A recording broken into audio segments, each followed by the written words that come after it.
Les invités que nous recevons cet après-midi ont été à l'origine d'un scandale. En révélant cette affaire, ils se sont retrouvés en une de l'actualité. Autant j'ai pas trop perçu ce qui allait se passer, autant les journalistes avaient très bien compris parce qu'ils m'ont dit « Mais tu sais pas, Jérôme, dans quoi tu te lances ?» Jérôme est cycliste professionnel. En 1996, il connaît la consécration suprême en devenant champion du monde de VTT. Mais derrière cette victoire se cache une terrible vérité. J'ai été champion du monde parce que je prenais de l'EPO, de l'hormone de croissance, de la testostérone et des corticoïdes. Donc là, je me suis dit, bon, mais c'est pas possible, faire la une des journaux pour être juste consommateur ou trafiquant de médicaments, c'est pas très glorieux, quoi. Marion a 18 ans lorsqu'elle est victime d'un accident inquiétant chez ses parents. Je me suis juste regardée dans le miroir et l'instant après, j'étais donc hémiplégique, plus capable de parler. Transportée à l'hôpital, Marion est sauvée grâce à une lourde intervention chirurgicale. C'est seulement quelques mois plus tard qu'elle découvrira l'origine du problème. C'est là qu'on comprend qu'en fait, un certain nombre de médecins savent les risques associés à la pilule et ne disent surtout rien. C'est ça le scandale, hein. Three little birds sat on my window, and they told me I don't need to worry. Maybe sometimes we got it wrong, but it's alright. The more things seem to change, the more they stay the same. Bonjour, je suis très heureux de vous retrouver. Les invités d'aujourd'hui sont des êtres humains au caractère bien trempé. Malgré le risque, eh bien, ils se sont attaqués à de grandes institutions et pour se faire entendre, ils ont décidé de crier au monde entier leur vérité. Une vérité qui dérange, une vérité qui a fait scandale. Alors comment trouver la force d'ébranler l'ordre établi? Comment s'exercent les représailles contre celui qui parle et surtout leur révélation a-t-elle changé le cours des choses? Je peux vous dire que je suis ravi de rencontrer deux fortes têtes aujourd'hui. Jérôme, bonjour. Bonjour. En 1996, vous avez obtenu un maillot qui est celui-là, non? Oui. Qui est un maillot de champion du monde de VTT. Champion du monde, au meilleur du monde. Et puis 4 ans plus tard, eh bien, vous avez fait scandale. Oui, en révélant simplement que je devenais champion du monde grâce à des produits interdits. Donc l'EPO, l'hormone de croissance et la testostérone notamment. Et ce qui est fou, c'est qu'à ce moment-là, vous n'êtes pas accusé. Là, au moment où vous révélez ça, c'est que vous n'êtes pas accusé, vous n'êtes pas inquiété, il n'y a aucun contrôle positif. Jamais. Je n'ai jamais été contrôlé positif durant toute ma carrière. Et pourtant, j'ai dû subir à peu près 100-120 contrôles. Et alors évidemment, tout le monde va se demander pourquoi vous révélez ça, puisqu'en fait, vous l'auriez fait à 6 mois d'écart et il y avait une prescription. Voilà, une Ça, prescription juridique. Vous ne le saviez peut-être pas à ce moment-là. Non, sinon, je pense attendu, oui. Bon, on va voir quelles ont été les conséquences, effectivement, de ces révélations. Et puis surtout, votre moteur. Pourquoi vous avez choisi de le révéler? Marion, en 2006, vous aviez 18 ans. Et vous avez été victime d'un accident vasculaire cérébral, un AVC. Est-ce que aujourd'hui, on peut dire quelle est la cause de cet AVC, puisque même s'il y a un procès qui est en cours, ça a été avéré? Oui, c'est la pilule contraceptive de 3e génération. Et donc, les choses ont changé dans ce pays. Puisque Oui. la sécurité sociale décide de ne plus rembourser ces pilules-là. Vous y êtes pour quelque chose, donc c'est un combat incroyable. Il y a une fierté en tout cas quand je vois votre visage. Oui, mais c'est vraiment une fierté de notre famille. C'est pas moi seule. Donc effectivement, votre maman est là, Elisabeth. Votre fille effectivement a subi des conséquences très graves de cet accident cérébral, et à la fois vous avez décidé d'attaquer à la fois un grand groupe, à la fois des lobbies. Oui, on n'avait pas le choix. Dès qu'on sait ce qu'il en est, il faut prévenir, il ne faut pas que ça arrive aux autres. Et surtout quand on a compris qu'il y en avait tellement avant nous et que c'est évitable. Donc ça, c'était votre moteur, c'était d'aider les autres, de sauver. Et donc, pour ça, vous avez traversé ce qu'on appelle un scandale, puisqu'effectivement, quand la vérité a éclaté, on va voir ce qui s'est passé dans votre vie. Mais je vois un sourire à chaque fois qu'on en parle, donc je vois une satisfaction. Alors, Alexia, vous êtes psychologue, donc vous nous raconterez ce qui s'est joué pour chacun de nos invités, finalement, quand on se retrouve comme ça, avec le risque d'être exclu des siens. Et donc, n'hésitez pas à intervenir à chaque fois que vous le sentez. Alors, Jérôme, pour comprendre effectivement comment quelqu'un qui est champion du monde, le titre dont tout le monde rêve, pour comprendre pourquoi vous décidez vous-même de salir ça, et ce que ça représente pour vous de révéler ce scandale, c'est que le vélo, c'est toute votre vie, puisqu'en fait, vous démarrez la compétition à l'âge de 8 ans. Voilà. J'ai reçu mon premier vélo quand j'avais 7 ans, et puis je me suis inscrit dans le premier club de vélo chez moi à Millau, dans l'Aveyron, et c'était ma première passion. D'accord. Alors, vous ingurgitez quoi à ce moment-là pour être bon en compétition? Oh, mon dopage est très simple, c'est pain au chocolat et boisson gazeuse. À l'époque. Voilà, oui. Vous devenez professionnel à 22 ans. Oui, c'est-à-dire qu'on passe dans les équipes de France en étant jeune, chez les juniors puis les espoirs. Et puis voilà, l'opportunité s'est faite en 1994. Donc j'ai signé mon premier contrat dans une petite équipe professionnelle. Et voilà, ça s'est fait assez naturellement quand même. Et donc là, on vous propose qu'on comprenne ce que ça représente. Vous faites de la compète tout le temps, ça prend beaucoup de temps dans votre vie. Et là, on vous dit, bah, tu vas faire que ça. Oui, voilà, et tu seras très bien payé. Ça devient un vrai métier. C'est vrai que quand on passe pro, en général, quand on est dans les repas le soir ou avec des amis, la première question c'est oui, mais tu es payé que pour faire ça? Oui, oui, c'est un vrai métier. On se lève le matin, on déjeune, on part rouler, on rentre, on se repose, on repart rouler. Voilà, donc c'était l'aboutissement de toute ma jeunesse. Mm-hmm. Et alors, est-ce que vous vous rappelez de la première fois que finalement ces produits dopants rentrent dans votre vie? Parce que c'est presque anodin la manière dont ça vient en fait. En fait, ça s'est passé 15 jours avant la signature de mon premier contrat professionnel. 15 jours avant la signature? Voilà, oui. C'est-à-dire, c'était pendant la période hivernale. Je fais une discipline qui s'appelle le cyclocross, donc, et qui permet de s'entretenir avant de rattaquer la saison de route. Et bon, les championnats de France arrivent, et 15 jours donc avant la signature du contrat, j'ai un coéquipier qui m'appelle et qui me dit « Bon, mais Jérôme, les championnats approchent, tu vas faire comment ?» Je dis « Je vais faire comment? Je vais prendre le départ et puis tout va bien se passer. » Il dit « Oui, non, mais pas ça. » Donc c'est à demi-mot, tu vas faire comment? Et dans la conversation, ça devient plus précis? Oui, après, oui. Voilà, il me dit « Mais c'est pas possible, tu peux pas prendre le départ d'une course comme ça à l'eau claire. » Donc bon, ce mot-là, oui, effectivement, je l'avais déjà entendu dans les catégories juniors et espoirs. Mais voilà, ça voulait tout dire. Ça voulait dire simplement qu'on me proposait indirectement de prendre des produits interdits. Et il vous dit quoi concrètement? Concrètement, d'abord, je suis quand même un peu surpris parce que ça arrive bien plus tôt que je ne le pensais. Mais après, voilà, c'est quand même une fierté parce que c'est déjà être accepté par le milieu. C'est une reconnaissance, une confiance en moi parce que, voilà, on ne me connaît pas encore, j'arrive dans le milieu. Mais... C'est intéressant ce que vous dites, parce qu'effectivement, à ce moment-là, on se demande comment vous le prenez. On va voir qu'après, vous allez vous battre pour la vérité. Mais là, vous êtes très jeune. Oui. Donc vous avez 22 ans, on vous propose de devenir professionnel, on va vous signer un contrat. Et quand on vous en parle, vous êtes flatté. Oui, parce que c'est culturel dans le vélo. C'est comme si on vous livrait les petits secrets des pros, quoi. Exactement, c'est exactement ça. Ce sont les bons. Donc, c'est pas à l'insu de votre plein gré, pour reprendre la fameuse formule célèbre. C'est-à-dire à ce moment-là, vous, c'est volontaire. Voilà, tous les coureurs qui se sont réfugiés derrière ça et qui continuent malheureusement pour certains à se réfugier derrière ça, c'est juste pathétique parce que voilà, certes, moi, on parle de ça il y a 25 ans maintenant, mais voilà, déjà à l'époque dans le milieu, tout le monde en parlait. Je dis bien dans le milieu, hein. Autant on avait beaucoup de mal à en parler à l'extérieur, c'était un sujet très tabou. Autant à l'intérieur du milieu, voilà, c'était pas possible de prendre quelque chose sans ne pas savoir. Et de manière très concrète, chacun des produits est censé avoir une fonction. Oui. Alors, est-ce qu'on peut détailler un peu ce pourquoi vous le faites à ce moment-là? En fait, oui, selon les médicaments, vous avez des répercussions différentes sur vos performances sportives. Donc, les corticoïdes permettent l'euphorie, aller plus loin dans l'effort, repousser la douleur. Vous avez ensuite la fameuse érythropoïétine EPO. Donc, si je fais exprès d'aller dans le détail, donc, je m'imagine, j'ai 22 ans, donc on me dit tu auras moins mal, donc forcément c'est tentant, c'est ça que vous dites? Ah oui. Et puis surtout, ce que je vois, c'est que les coureurs qui sont venus me le proposer au départ sont les coureurs les plus chevronnés de l'équipe. Donc voilà, ça veut dire une carrière, ça veut dire un salaire très conséquent, des courses, de la notoriété. Comment dire non à ça, quoi? À moins d'avoir une éducation stricte comme l'ont eu certains coureurs. Je pense à Christophe Basson ou Gilles de Lyon, par exemple. Mais voilà, il n'y en a pas eu 50. Ceux qui ont su dire non, c'est ça que vous dites? Voilà, oui, ce sont ceux qui ont su dire non. Et que moi, à cet âge-là, la seule chose, c'est que j'avais les dents qui rayaient le parquet et je voulais juste devenir très bon, quoi. Vous avez une authenticité impressionnante, hein, vous trouvez? Extraordinaire.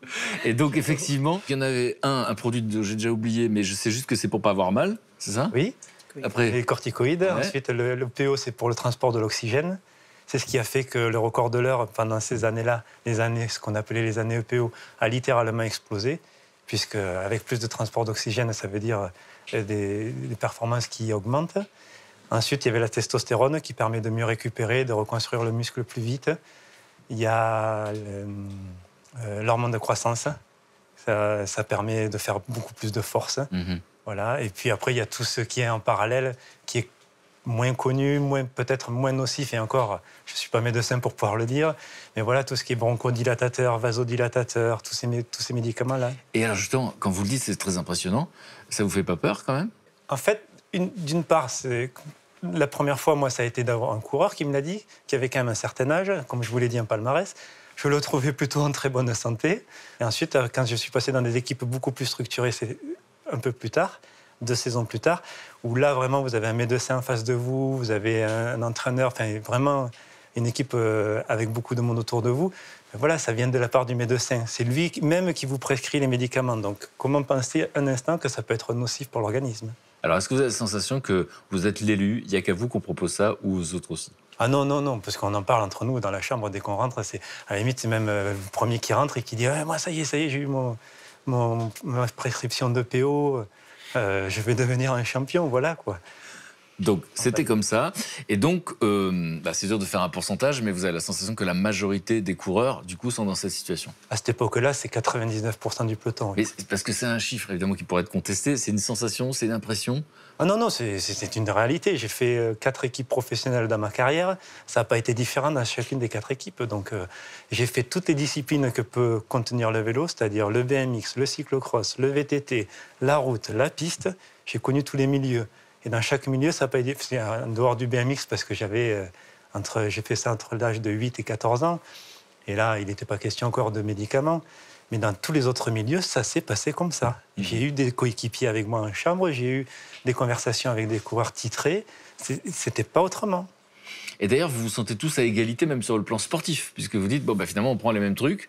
Oui, après, il y a la recherche de l'éternel produit que l'autre ne connaît pas encore. Voilà. De toute façon, dans le milieu... Il y a une compète comme ça. Ah oui, oui. Et à la limite, le premier qui trouve, essaye de le garder bien précieusement.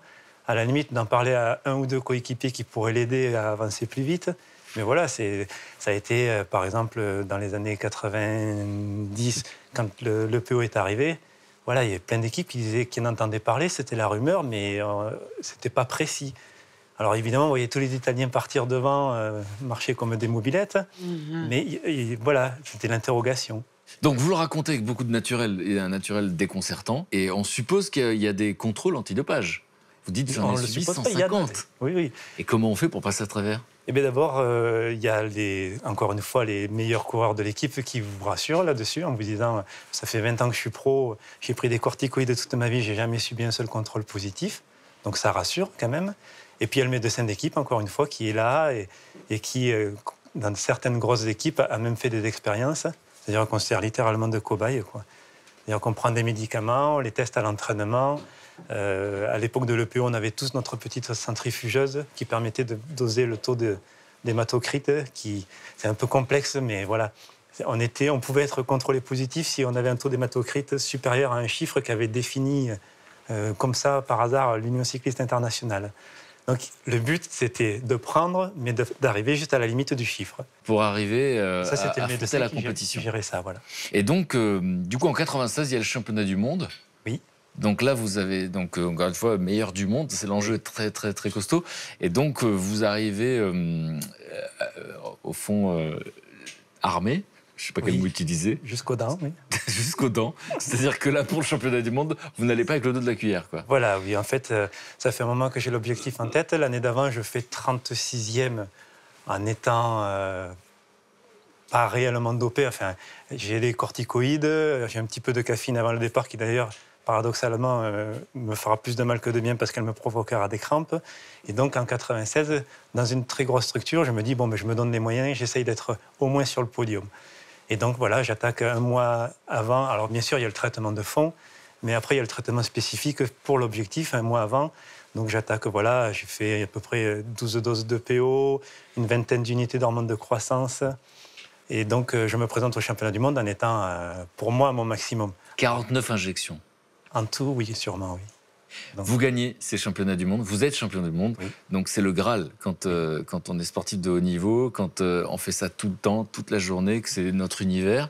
Et donc la question c'est, au moment où vous entendez la Marseillaise, oui. Est-ce que la joie est totale, est-ce qu'elle est intacte ou est-ce qu'elle est un peu entachée? À ce moment-là, non, c'est une fierté énorme. Bon, ça s'est passé en Australie, donc relativement loin de la France. Une pensée pour mes proches qui ne pouvaient pas être là, malheureusement. Mais voilà, oui, c'est l'aboutissement d'une carrière, quoi.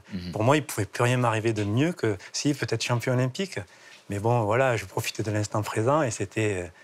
Voilà, donc c'est une vraie joie. Oui, oui. Et en plus, il y a même un petit peu de provocation, puisque le soir, en rentrant pour faire rire tout le monde, bêtement, aujourd'hui je peux le dire, c'était bête comme réaction, voilà, j'ai dit, c'est bon, j'ai niqué l'UCI. L'UCI, c'est la plus grande instance qui dirige le milieu du vélo. Voilà, en disant, je viens d'aller au contrôle médical et je sais très bien qu'ils ne trouveront rien. Voilà, et j'en suis fier. Donc voilà, c'est... pour vous donner un peu l'état d'esprit à cette époque-là. Donc l'état d'esprit du cancre qui a triché, mais qui ne s'est pas fait prendre. Voilà, exactement. Donc il y a une fierté. Ah oui, oui, bah oui, il y en avait déjà à l'école quand je trichais. Donc, en général, vous êtes déconcertant d'authenticité. Alors Marion, vous avez 18 ans. Est-ce qu'on peut savoir un petit peu quelle jeune fille vous êtes, quelle vie vous menez lorsque vous allez découvrir cette pilule de la 3e génération? Donc j'étais en prépa. Donc vous faites des études littéraires? Oui, voilà, c'est ça. Donc des études difficiles, je le dis, parce que c'est Cagnes.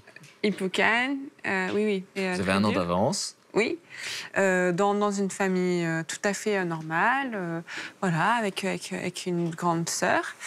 Et j'avais un petit copain depuis donc 2 mois ou 3 mois. Puis à un moment, j'ai dit à ma gynéco, voilà, je voudrais un moyen de contraception, enfin voilà. Et c'est vrai qu'en France, contraception égale la pilule.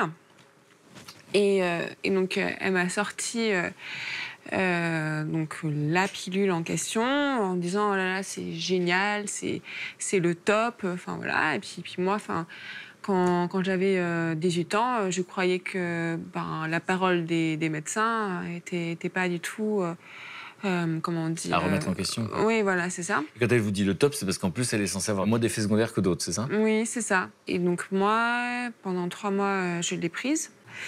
Et donc, le 13 juin 2006, je me suis juste regardée dans le miroir, dans la salle de bain. Et l'instant après, j'étais donc hémiplégique, plus capable de parler, complètement aphasique, c'est-à-dire qu'en fait, l'aphasique, c'est ne plus avoir même les mots qui se forment dans le cerveau. Et donc comme je pouvais pas dire au secours, ou enfin voilà, c'est mon père qui a enfoncé la porte. Alors justement, je voulais demander à Elisabeth, parce que c'est une journée que vous n'oublierez pas, vous étiez là. Et donc, effectivement, Marion est en train de nous expliquer dans le détail ce que ça veut dire aphasique. Mais à ce moment-là, vous n'êtes pas dans l'analyse. C'est-à-dire, qu'est-ce qui se passe? C'est une fin de journée tout à fait normale. Moi, j'étais en train de préparer ma valise. J'allais partir pour mon travail à l'étranger quelques jours. Et puis Marion, tout d'un coup, on cherche Marion, parce qu'une amie était au téléphone, voulait lui parler. Quand on la voit pas, mon mari dit « Mais si, elle est dans la maison, c'est sûr ». Et puis on toque à la porte de la salle de bain, personne ne répond, la porte fermée. Donc on dit qu'est-ce qui se passe? Et puis le temps de réfléchir, peut-être 1-2 minutes. Bon, Marie a défoncé la porte et on l'a trouvée donc allongée. Vous vous rappelez de votre première pensée? Alors, elle va être très furieuse parce que c'est une pensée absurde. Je me dis, mais qu'est-ce qui se passe? Est-ce qu'il y a un problème? Est-ce qu'elle a pris un médicament, justement, est-ce qu'elle a fait une tentative de suicide, pour dire les choses comme elles sont? Vous avez du mal à le dire parce que vous vous en voulez d'avoir pensé ça? Mais oui, parce qu'elle me l'a beaucoup reproché. Je savais... C'est une scène qui surgit dans votre vie à ce moment-là, et c'est la première pensée que vous avez. Oui, parce que comment c'est possible d'être comme ça, plus pouvoir parler, plus pouvoir bouger? Je me suis dit, elle a dû prendre quelque chose, une drogue ou je sais pas quoi. Enfin, je sais pas ce qui se passe dans sa tête, finalement. Bon, ceci fait, on a immédiatement appelé le SAMU. Bon, le SAMU a mis un petit peu de temps à arriver, ils s'en sont occupés, ils ont tout de suite évidemment compris que c'était très grave. Bref, après, il y a eu un enchaînement de situations médicales. Et à quel moment, justement, le mot AVC rentre dans votre vie? Dès qu'on est arrivé à l'hôpital. Dès qu'on est arrivé à l'hôpital, elle a été prise en charge. Immédiatement, ils ont mis en place un processus de thrombolyse, donc pour essayer de liquéfier le sang et dégager les caillots qui s'étaient mis sur ce côté gauche de la tête. Et puis, ça n'a pas fonctionné. Les caillots étaient bien là, et donc tous les dégâts étaient là. Et donc là, on nous a parlé d'AVC. On nous a tout de suite dit que c'était extrêmement grave. Et on démarrait des heures et des heures et des heures d'angoisse.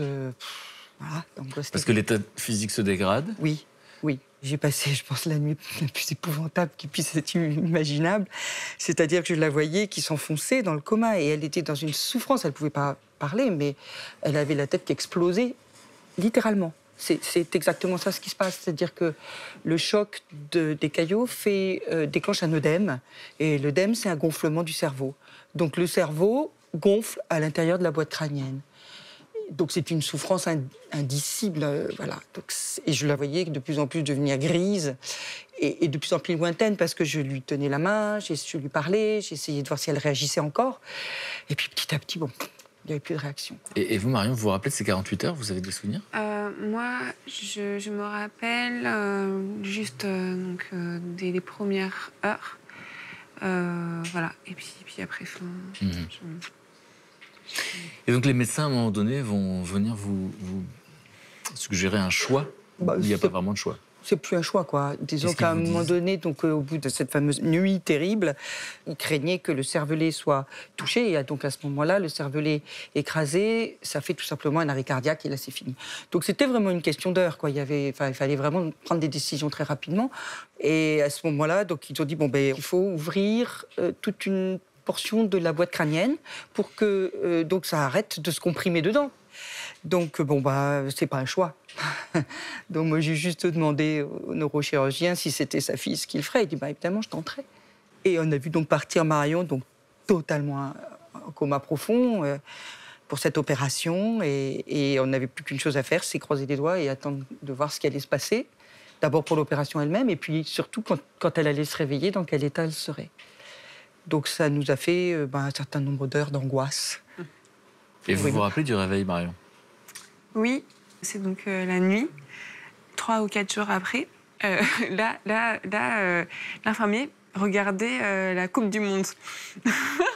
De VTT? Non. C'était du foot.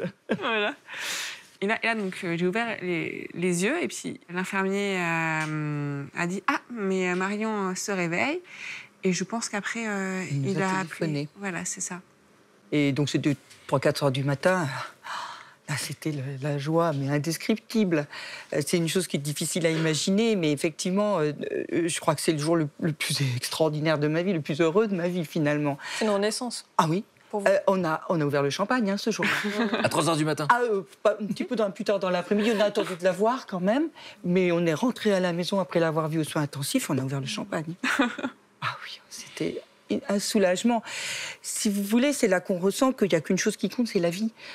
Elle était dans un état catastrophique, donc hémiplégique, aphasique, mais on a vu son regard, et son regard était totalement là, elle était totalement présente. Donc c'est pas grave, quoi. Enfin, je veux dire, les petits problèmes physiques, on s'en sortirait, quoi. On trouverait des solutions. Vous allez subir quand même 9 interventions. Et donc, ce qui va se passer, c'est que vous allez aller en centre de rééducation. Donc là, c'est un apprentissage, parce que précisément à ce moment-là de l'histoire, vous ne savez toujours pas quelle est la cause de ce qui vous est arrivé. On va voir à quel moment ça intervient. Et donc, vous devez réapprendre quoi à ce moment-là? Réapprendre à marcher. Donc, au niveau de la parole, j'ai recommencé à parler, mais c'est tellement dur. Mon orthophoniste me montrait un hélicoptère. Et moi j'étais là. Alors, je connaissais l'objet, mais je ne pouvais plus... Vous souvenir du mot? Voilà, c'est ça. Et c'est vrai que là, donc, vous ne savez pas, mais en fait, parler, c'est extrêmement difficile. Non, mais c'est vrai. Alors que c'était juste une demi-heure d'orthophonie, mais je m'écroulais après. Vous étiez épuisé? Ah oui. Vous allez partir au Canada, vous allez partir à Montréal. Oui. Pour quelle raison à ce moment-là? En fait, comme mon dossier au niveau de la prépa était quand même pas mal, il y a donc mon prof de français qui a dit à mes parents, oui, mais au niveau de HEC Montréal, c'est pas donc un concours, c'est par dossier. Et donc à la fin, je suis allée à Montréal. Et là, j'ai compris ma douleur quand j'allais en cours. Je pouvais plus prendre de notes. Quand parfois j'avais des devoirs, je pouvais plus rien faire, quoi. Et pour moi, en plus, c'était assez difficile, quoi, parce que bon, encore une fois, avant, j'étais plutôt bonne, et là c'était fini. Il y avait les crises d'épilepsie? Alors, j'en ai fait juste une. Avant de partir? Oui, voilà. Et après, par contre, 8 mois après, j'ai fait de nouveau une crise d'épilepsie à Montréal. Et là, ma mère est venue me chercher. Et donc, c'est lors de ce retour en France que pour la première fois, quelqu'un va faire le lien entre ce qui vous est arrivé et ces pilules de la 3e génération. Alors, voilà. Ça se passe où et comment quand ça rentre dans votre vie? J'ai eu beaucoup d'anticoagulants pendant beaucoup de temps. Et en fait, pendant mes règles, c'était vraiment des hémorragies. Et donc moi, je dis, ah oui, mais peut-être que la pilule, ça peut régler les choses. Et donc j'ai pris un rendez-vous avec une seconde gynéco. Et puis là, elle a dit, votre dossier est assez intéressant. Je vais quand même prendre le dossier et l'envoyer à l'hématologue du CHU.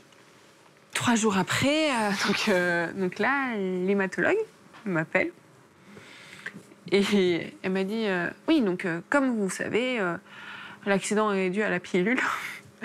Et là, j'étais là, pardon? C'est quoi ce délire?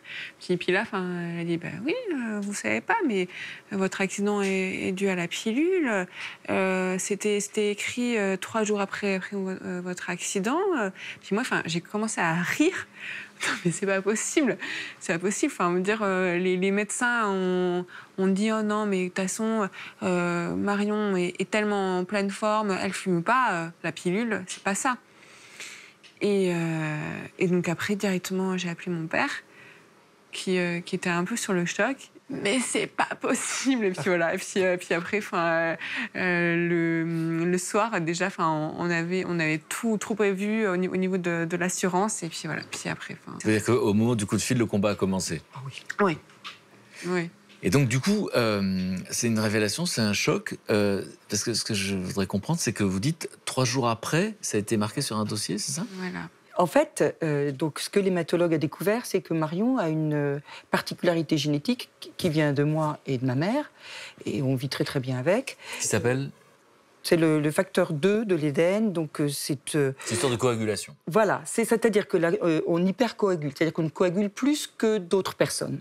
Ce qui n'est pas, c'est pas une maladie, en aucun cas. C'est même plutôt une évolution génétique positive. Sauf que si vous y rajoutez des médicaments qui, eux, sont également avec des facteurs de coagulation supplémentaires, à force d'empiler les éléments qui favorisent la coagulation, oui, à un moment donné, on finit par faire... Donc c'est un facteur de risque. C'est un facteur de risque. Voilà. Et c'est quelque chose qui se dépiste extrêmement facilement, et que d'ailleurs, les personnes bien informées font faire à leur fille ou à leur femme. Et on l'a appris après. Parce que c'est un dépistage qui n'est pas remboursé et qui ne fait pas partie des protocoles. Donc on va voir effectivement par quoi ça va passer ce combat. Parce que ça a l'air très spontané quand votre père vous l'a au téléphone.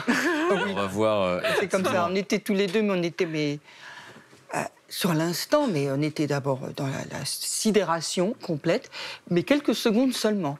Immédiatement après, on avait déjà commencé à préparer comment réagir. D'abord, vérifier l'information. Donc moi, j'ai commencé à passer mes nuits sur Internet, à chercher sur le web, en français et en anglais, ce qu'il en était. Et effectivement, c'est là que j'ai découvert que c'est un sujet très, très, très, très bien connu.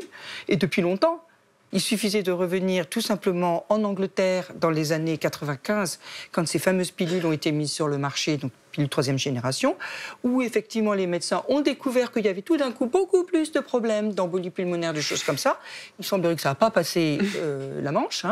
Chez nous, silence radio sur le sujet, alors que l'information, elle est disponible partout à la Haute Autorité de Santé. Vous avez des fiches complètes sur le sujet dès 2000-2001. Ce qui est drôle, c'est qu'aujourd'hui, vous êtes experte du sujet. Ah, complètement. Ce soir-là, vous ne l'êtes pas encore. Ah non. Vous allez le devenir et on verra effectivement la décision de se battre, la décision de faire reconnaître les injustices, les négligences. Et on va voir les obstacles que vous avez rencontrés et comment vous allez vivre effectivement l'explosion de la vérité et le scandale. Non. Jérôme, vous devenez champion du monde en 96 et en 98, vous décidez de ne plus vous doper. Qu'est-ce qui s'est passé entre-temps ? Mais en fait, entre les deux, il y a eu ce qu'on a appelé l'affaire Festina. C'est-à-dire que pendant le Tour de France, un soigneur de l'équipe qui devait rapatrier tous les médicaments depuis l'Angleterre, puisque le départ était donné de là-bas cette année-là, en France, s'est fait arrêter à la frontière et a porté le chapeau pour toute l'équipe, en fait. Donc, la raison pour laquelle vous arrêtez, c'est quoi, si vous êtes honnête? C'est l'envie de ne pas se faire prendre. Voilà, exactement. C'est la peur du gendarme. Parce que dès 97, après cette histoire, voilà, il a été décidé que les coureurs pourraient être poursuivis pénalement. Et puis, il y avait de plus en plus d'affaires, il y avait de plus en plus de coureurs qui partaient en garde à vue dès qu'on trouvait des médicaments sur eux ou dans les valises. Donc là, je me suis dit, c'est pas possible, tu peux pas infliger ça à ta famille, à ta femme. Voilà, parce qu'à un moment donné, faire la une des journaux pour être juste consommateur ou trafiquant de médicaments, c'est pas très glorieux, quoi. Donc, au fond, il y a une sorte de prise de conscience en même temps qu'il y a la peur du gendarme ou pas? Mais il n'y a que la peur du gendarme. C'est pas du tout une prise de conscience sanitaire ou par rapport à ma santé, quoi. Et alors, vos résultats, comment ça se passe quand vous arrêtez de vous doper? Alors, jusqu'en 98, évidemment, je deviens vice-champion du monde fin septembre. Et c'est là, le soir même des championnats du monde, que je décide de tout arrêter. Et puis, le PO dans le sang, ça ne va pas comme ça. C'est-à-dire que quand vous produisez des globules rouges, ils ne meurent pas comme ça instantanément. Donc, j'étais assez confiant sur 99 en me disant qu'il y aurait entre guillemets, des restes dans l'organisme. Vous vous dites, en fait, tout ce que j'ai pris, il y aura des traces et ça va peut-être m'aider pour la compétition. Voilà. Et donc, 99 se passe relativement bien. Moi, je ne gagne pas de match de Coupe du Monde, je ne suis pas champion du monde, mais ça se passe plutôt pas mal. Et puis voilà. Et puis après, par contre, en 2000, ça devient de plus en plus compliqué, quoi. Début de l'année, je deviens un coureur quelconque, quoi. Et alors, on va essayer de savoir ce qui s'est passé dans votre tête quand, en l'an 2000, vous donnez une interview pour un magazine spécialisé. Et alors qu'encore une fois, vous n'êtes pas inquiété, vous n'êtes pas du tout pris sur le fait, oui. Vous allez faire une révélation au journaliste qui n'en revient pas lui-même. Voilà, en fait, c'est un journaliste qui, je pense, a senti les choses, devait me suivre depuis un moment, parce que j'avais lancé quelques petits appels, comme ça, entre guillemets, des petits appels au secours, par la presse, qui n'avaient pas été repris. Et lui, il a dû le voir, donc il est venu à la maison. Et puis, l'interview, je le voyais, il tournait en rond. Tournait autour du pot? Voilà, autour du pot. Et donc, au bout d'un moment, voilà, il se lance, il me dit, mais Jérôme, tu sais qu'il y a eu beaucoup de rumeurs sur toi ces dernières années dans le VTT. Évidemment, 36e mondial en 95, champion du monde un an après. Est-ce que tu pourrais dire que tu as été champion du monde de façon illicite? Et je dis, mais oui, j'ai été champion du monde parce que je prenais de l'EPO, de l'hormone de croissance, de la testostérone et des corticoïdes. Là. Et je me souviens, ma femme était à côté à ce moment-là, donc un peu surprise. Et puis quand le journaliste s'en va, elle me dit, mais tu te rends compte quand même? Je dis, oui, mais de toute façon, à un moment donné, il fallait que ça sorte. Alors attendez, avant la suite, qu'est-ce qui se passe dans votre tête à ce moment-là? Non, mais c'est que voilà, c'était le moment de soulager ma conscience. Et donc tout ce poids qui commençait à me peser d'année en année. Le poids de quoi alors?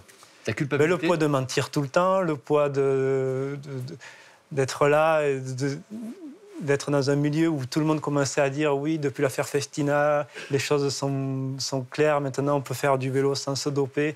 J'avais autour de moi que des gars qui continuaient à se doper. Donc je me suis dit, voilà, moi je vais expliquer que c'est pas vrai. Ensuite, ma femme allait accoucher un mois plus tard de ma première fille. Donc voilà, je sentais qu'il y avait des choses qui se jouaient dans le ventre de ma femme. Et donc, pour moi, le vélo, c'était une part de ma vie, oui, mais une nouvelle allait commencer, quoi. L'objectif, c'est quoi? C'est tellement spontané, en fait, que je ne réfléchis pas. La première des choses, c'est que si j'avais réfléchi, justement, il y avait cette fameuse, ce que moi j'appelle la loi du silence, c'est-à-dire que vous êtes considéré comme si vous étiez contrôlé positif si vous avouez dans les 5 ans du jour de votre performance. Et moi, ça faisait 4 ans et demi. J'attendais 6 mois pour les mêmes révélations, il ne m'arrivait rien. C'est-à-dire que tout ce qui a suivi après mes révélations, tout ça, ça aurait volé en éclats, je ne l'aurais pas vécu. Donc c'est pour ça que quand je parle de démarche spontanée, Ça fait 17 ans que je me bats avec ça, parce que le milieu n'y croit pas, mais c'est vraiment spontané. Sinon, en sachant tout ça, je fais les choses différemment. Alors par rapport à ce qui peut se passer, moi j'ai une petite explication, c'est qu'en fait, vous êtes en très bonne santé. C'est-à-dire que pour pouvoir réagir comme ça, en fait, il faut faire preuve de congruence. La congruence, c'est ce qu'on cherche en psychothérapie, c'est-à-dire que la personne, elle soit en cohérence entre ses actes, ce qu'elle dit et ce qu'elle pense. Voilà, donc finalement, je dirais que il a bien fait de venir, regardez, il est content de la formule. Oui. Voilà, non, mais Congruent. c'est-à-dire que finalement, peut-être contrairement à d'autres, pour vous, voilà, le naturel, c'est de dire ce que vous faites, ce que vous pensez, et bon, théoriquement, c'est comme ça qu'on devrait fonctionner finalement. Et on va voir effectivement ce qui s'est passé, c'est parce que à ce moment-là, vous lâchez ça, votre femme se rend compte que ça peut changer plein de choses, et alors ce qui est assez fascinant, c'est que finalement, il va y avoir juste 2-3 lignes pour un magazine spécialisé, Voilà. dans le jour qui suit. Le magazine sort, pas un appel, rien. Et le lendemain, je m'en vais avec ma voiture sur une épreuve de Coupe de France. Et puis alors là, il sort un article beaucoup plus conséquent où on explique. Et puis alors là, c'est le feu. C'est-à-dire que le temps de faire la route, il n'y a pas une seconde où le téléphone ne sonne pas, quoi. Et vous répondez aux questions à chaque fois? Oui, oui, oui. Et vous réitérez à chaque fois? Voilà. Et j'explique que c'est une démarche spontanée et que... Alors, moi, autant j'ai pas trop perçu ce qui allait se passer, autant les journalistes avaient très bien compris parce qu'ils m'ont dit « Mais tu sais pas, Jérôme, dans quoi tu te lances ?» Et effectivement, avec le recul... Voilà, ça a commencé d'ailleurs par une nuit blanche parce que voilà, je me suis retrouvé tout seul au fond d'un gîte, au fin fond de la Creuse. Voilà, et il y a une personne qui, à l'époque, m'a quand même beaucoup sauvé la vie parce que je commençais déjà à broyer des idées noires. C'est mon entraîneur de toujours, Antoine Vaillet. Et si cette personne-là, ce jour-là, n'avait pas été là, je pense qu'on pouvait très facilement me retrouver en haut d'une corde dans la salle de bain, quoi, parce que je veux dire, il y a eu des journalistes qui ont été là pour me soutenir, il y en a eu qui ont été là pour me descendre. Mais il y a surtout eu la fédération, avec l'appel d'une personne au sein de ma fédération. Donc, qui vous appelle et qui vous dit quoi? À et quel qui moment? me dit que de toute façon, je ne m'en sortirai pas et qu'on aura ma peau. Voilà. Parce que ça ne se fait pas, on ne parle pas de ça. Tout ce que je dis, ce n'est pas vrai. Je suis un cas isolé. Enfin, tout ce qui peut être dit ensuite pour me décrédibiliser, quoi. Et qu'est-ce qui donne des idées noires, en fait? Le fait de me dire, du coup, tu vas très certainement être suspendu, donc interdit de courir, très certainement être licencié par mon équipe. Voilà, quoi, c'est tout ça, quoi, de me retrouver, en plus, on dit souvent, le premier qui va parler doit être exécuté, qui a pas. Mais je me suis senti d'un seul coup dans ce cas de figure. Je me suis dit, bon, voilà, c'est fini, ta carrière s'arrête là. Alors comme en plus, je venais d'acheter une maison, c'est l'équilibre familial qui s'en retrouve complètement bousculé, quoi. Donc au début, il y a une forme d'authenticité quand vous le dites à ce journaliste. Quand vous répondez à tous les autres, là vous commencez à prendre conscience des conséquences parce que tout le monde vous en parle. Oui. Et finalement, c'est quand vous avez des menaces, au fond, c'est quand vous dit on va avoir ta peau. Que je me dis, oui, là, il va falloir se défendre, quoi. On va voir la suite de l'histoire. Marion, dans le récit, on s'est arrêté au moment où finalement c'est comme un coup de théâtre, puisqu'il y a une gynécologue qui vous dit, comme vous le savez, votre AVC est lié à cette pilule. Ouais. Et là, vous appelez la famille, et d'un seul coup, il y a un truc instinctif qui va naître, c'est l'envie de se battre. Alors, on l'a vu, votre père d'abord, votre mère, mais c'est aussi votre envie spontanée. Ah oui, c'était vraiment une rage. J'avais envie vraiment de buter tout le monde, enfin voilà. Et en premier, ma gynéco, parce qu'elle est venue à l'hôpital et elle savait, puis elle a... En fait, qu'est-ce qu'elle aurait dû faire? Vous demander de passer des examens pour voir s'il y avait des conséquences? Déjà, remonter mon histoire au niveau de la pharmacorésistance. Vigilance. Voilà, c'est ça. Et en principe, tous les victimes d'accidents qui sont dus par donc des médicaments, en principe, sont remontés à la pharmacovigilance pour justement mettre en place les chiffres. Enfin, ouais. Dès qu'on commence à comprendre, dès qu'on nous donne cette information-là, donc on commence à creuser, parce que jusqu'à ce jour-là, on faisait une totale confiance aux médecins. Vous avez finalement sauvé Marion, il y avait eu des problèmes, mais ils avaient quand même globalement sauvé Marion. Donc on n'avait aucune raison de ne pas faire confiance. Tout d'un coup, on entend ça, on découvre donc la réalité, la vérité de cette histoire, et là, c'est là qu'on comprend qu'en fait, un certain nombre de médecins le savent, Alors, Et ils ne savent quoi disent exactement surtout rien. Ils savent les risques associés à la pilule. Ils le savent. Quand le neurologue à Bordeaux voit passer quand même entre 10 et 20 jeunes filles, jeunes femmes dans son service avec des AVC, et que systématiquement, quand on regarde le dossier, on trouve une pilule contraceptive ou une hormone de contraception, attendez, il le sait. Et là, vous décidez que ces conflits d'intérêts que vous découvrez, ça doit être porté au grand jour. Mais d'abord, il y a un combat de la reconnaissance de ce que vous avez vécu. Oui. Et donc, c'est quoi? Il faut convaincre des compagnies d'assurance? En fait, je suis partie à Toulouse pour voir un neurologue qui était donc employé par la compagnie d'assurance. Elle a dit banco. Pour elle, c'était donc la pilule. Donc là, en gros, la compagnie d'assurance prenait en charge tout pour après aller ce qu'on appelle la CRCI. Alors après, Commission d'indemnisation des accidents médicaux, pour faire simple. Et ça aussi, c'est une information que le grand public ne connaît pas. Non. Quand Marion a eu son accident, personne ne nous a dit attendez, il y a peut-être un recours possible. Oui. Parce que Marion, aujourd'hui handicapée à 80%, elle vit avec 800 € par mois. Elle a arrêté ses études alors qu'elle était très brillante. Et c'était, oui, Pour des conséquences absolument réelles qu'il faut formuler, quoi. Et ça, c'est scandaleux, parce qu'aucun médecin ne nous a dit, attendez, il y a peut-être quand même, dans la mesure où c'est lié, et eux le savaient que c'était lié à un médicament, il y a peut-être moyen d'obtenir une indemnité qui quand même change la vie. Donc c'est ça ce que je trouve scandaleux, c'est qu'il y a des milliers de victimes comme Marion à qui on ne dit jamais rien. Et qu'on les laisse là, et on leur dit, c'est pas de bol. Donc, non seulement vous êtes victime d'un accident, il faut prouver qu'il y a un lien entre les deux, entre donc cette pilule et cet accident. Et donc vous vous retrouvez dans des situations où vous êtes finalement victime, mais vous êtes soupçonné. C'est-à-dire qu'il y a de la suspicion sur votre histoire. C'est vrai que la journée à la CRCI, c'était la première fois que je revoyais ma première gynéco. Elle a dit à Pauline, ma sœur, comment elle va, Marion? Et là j'ai dit, mais vous savez, madame, je peux parler. Voilà. Déjà, c'était un peu tendu. Oui, voilà, c'était un peu tendu.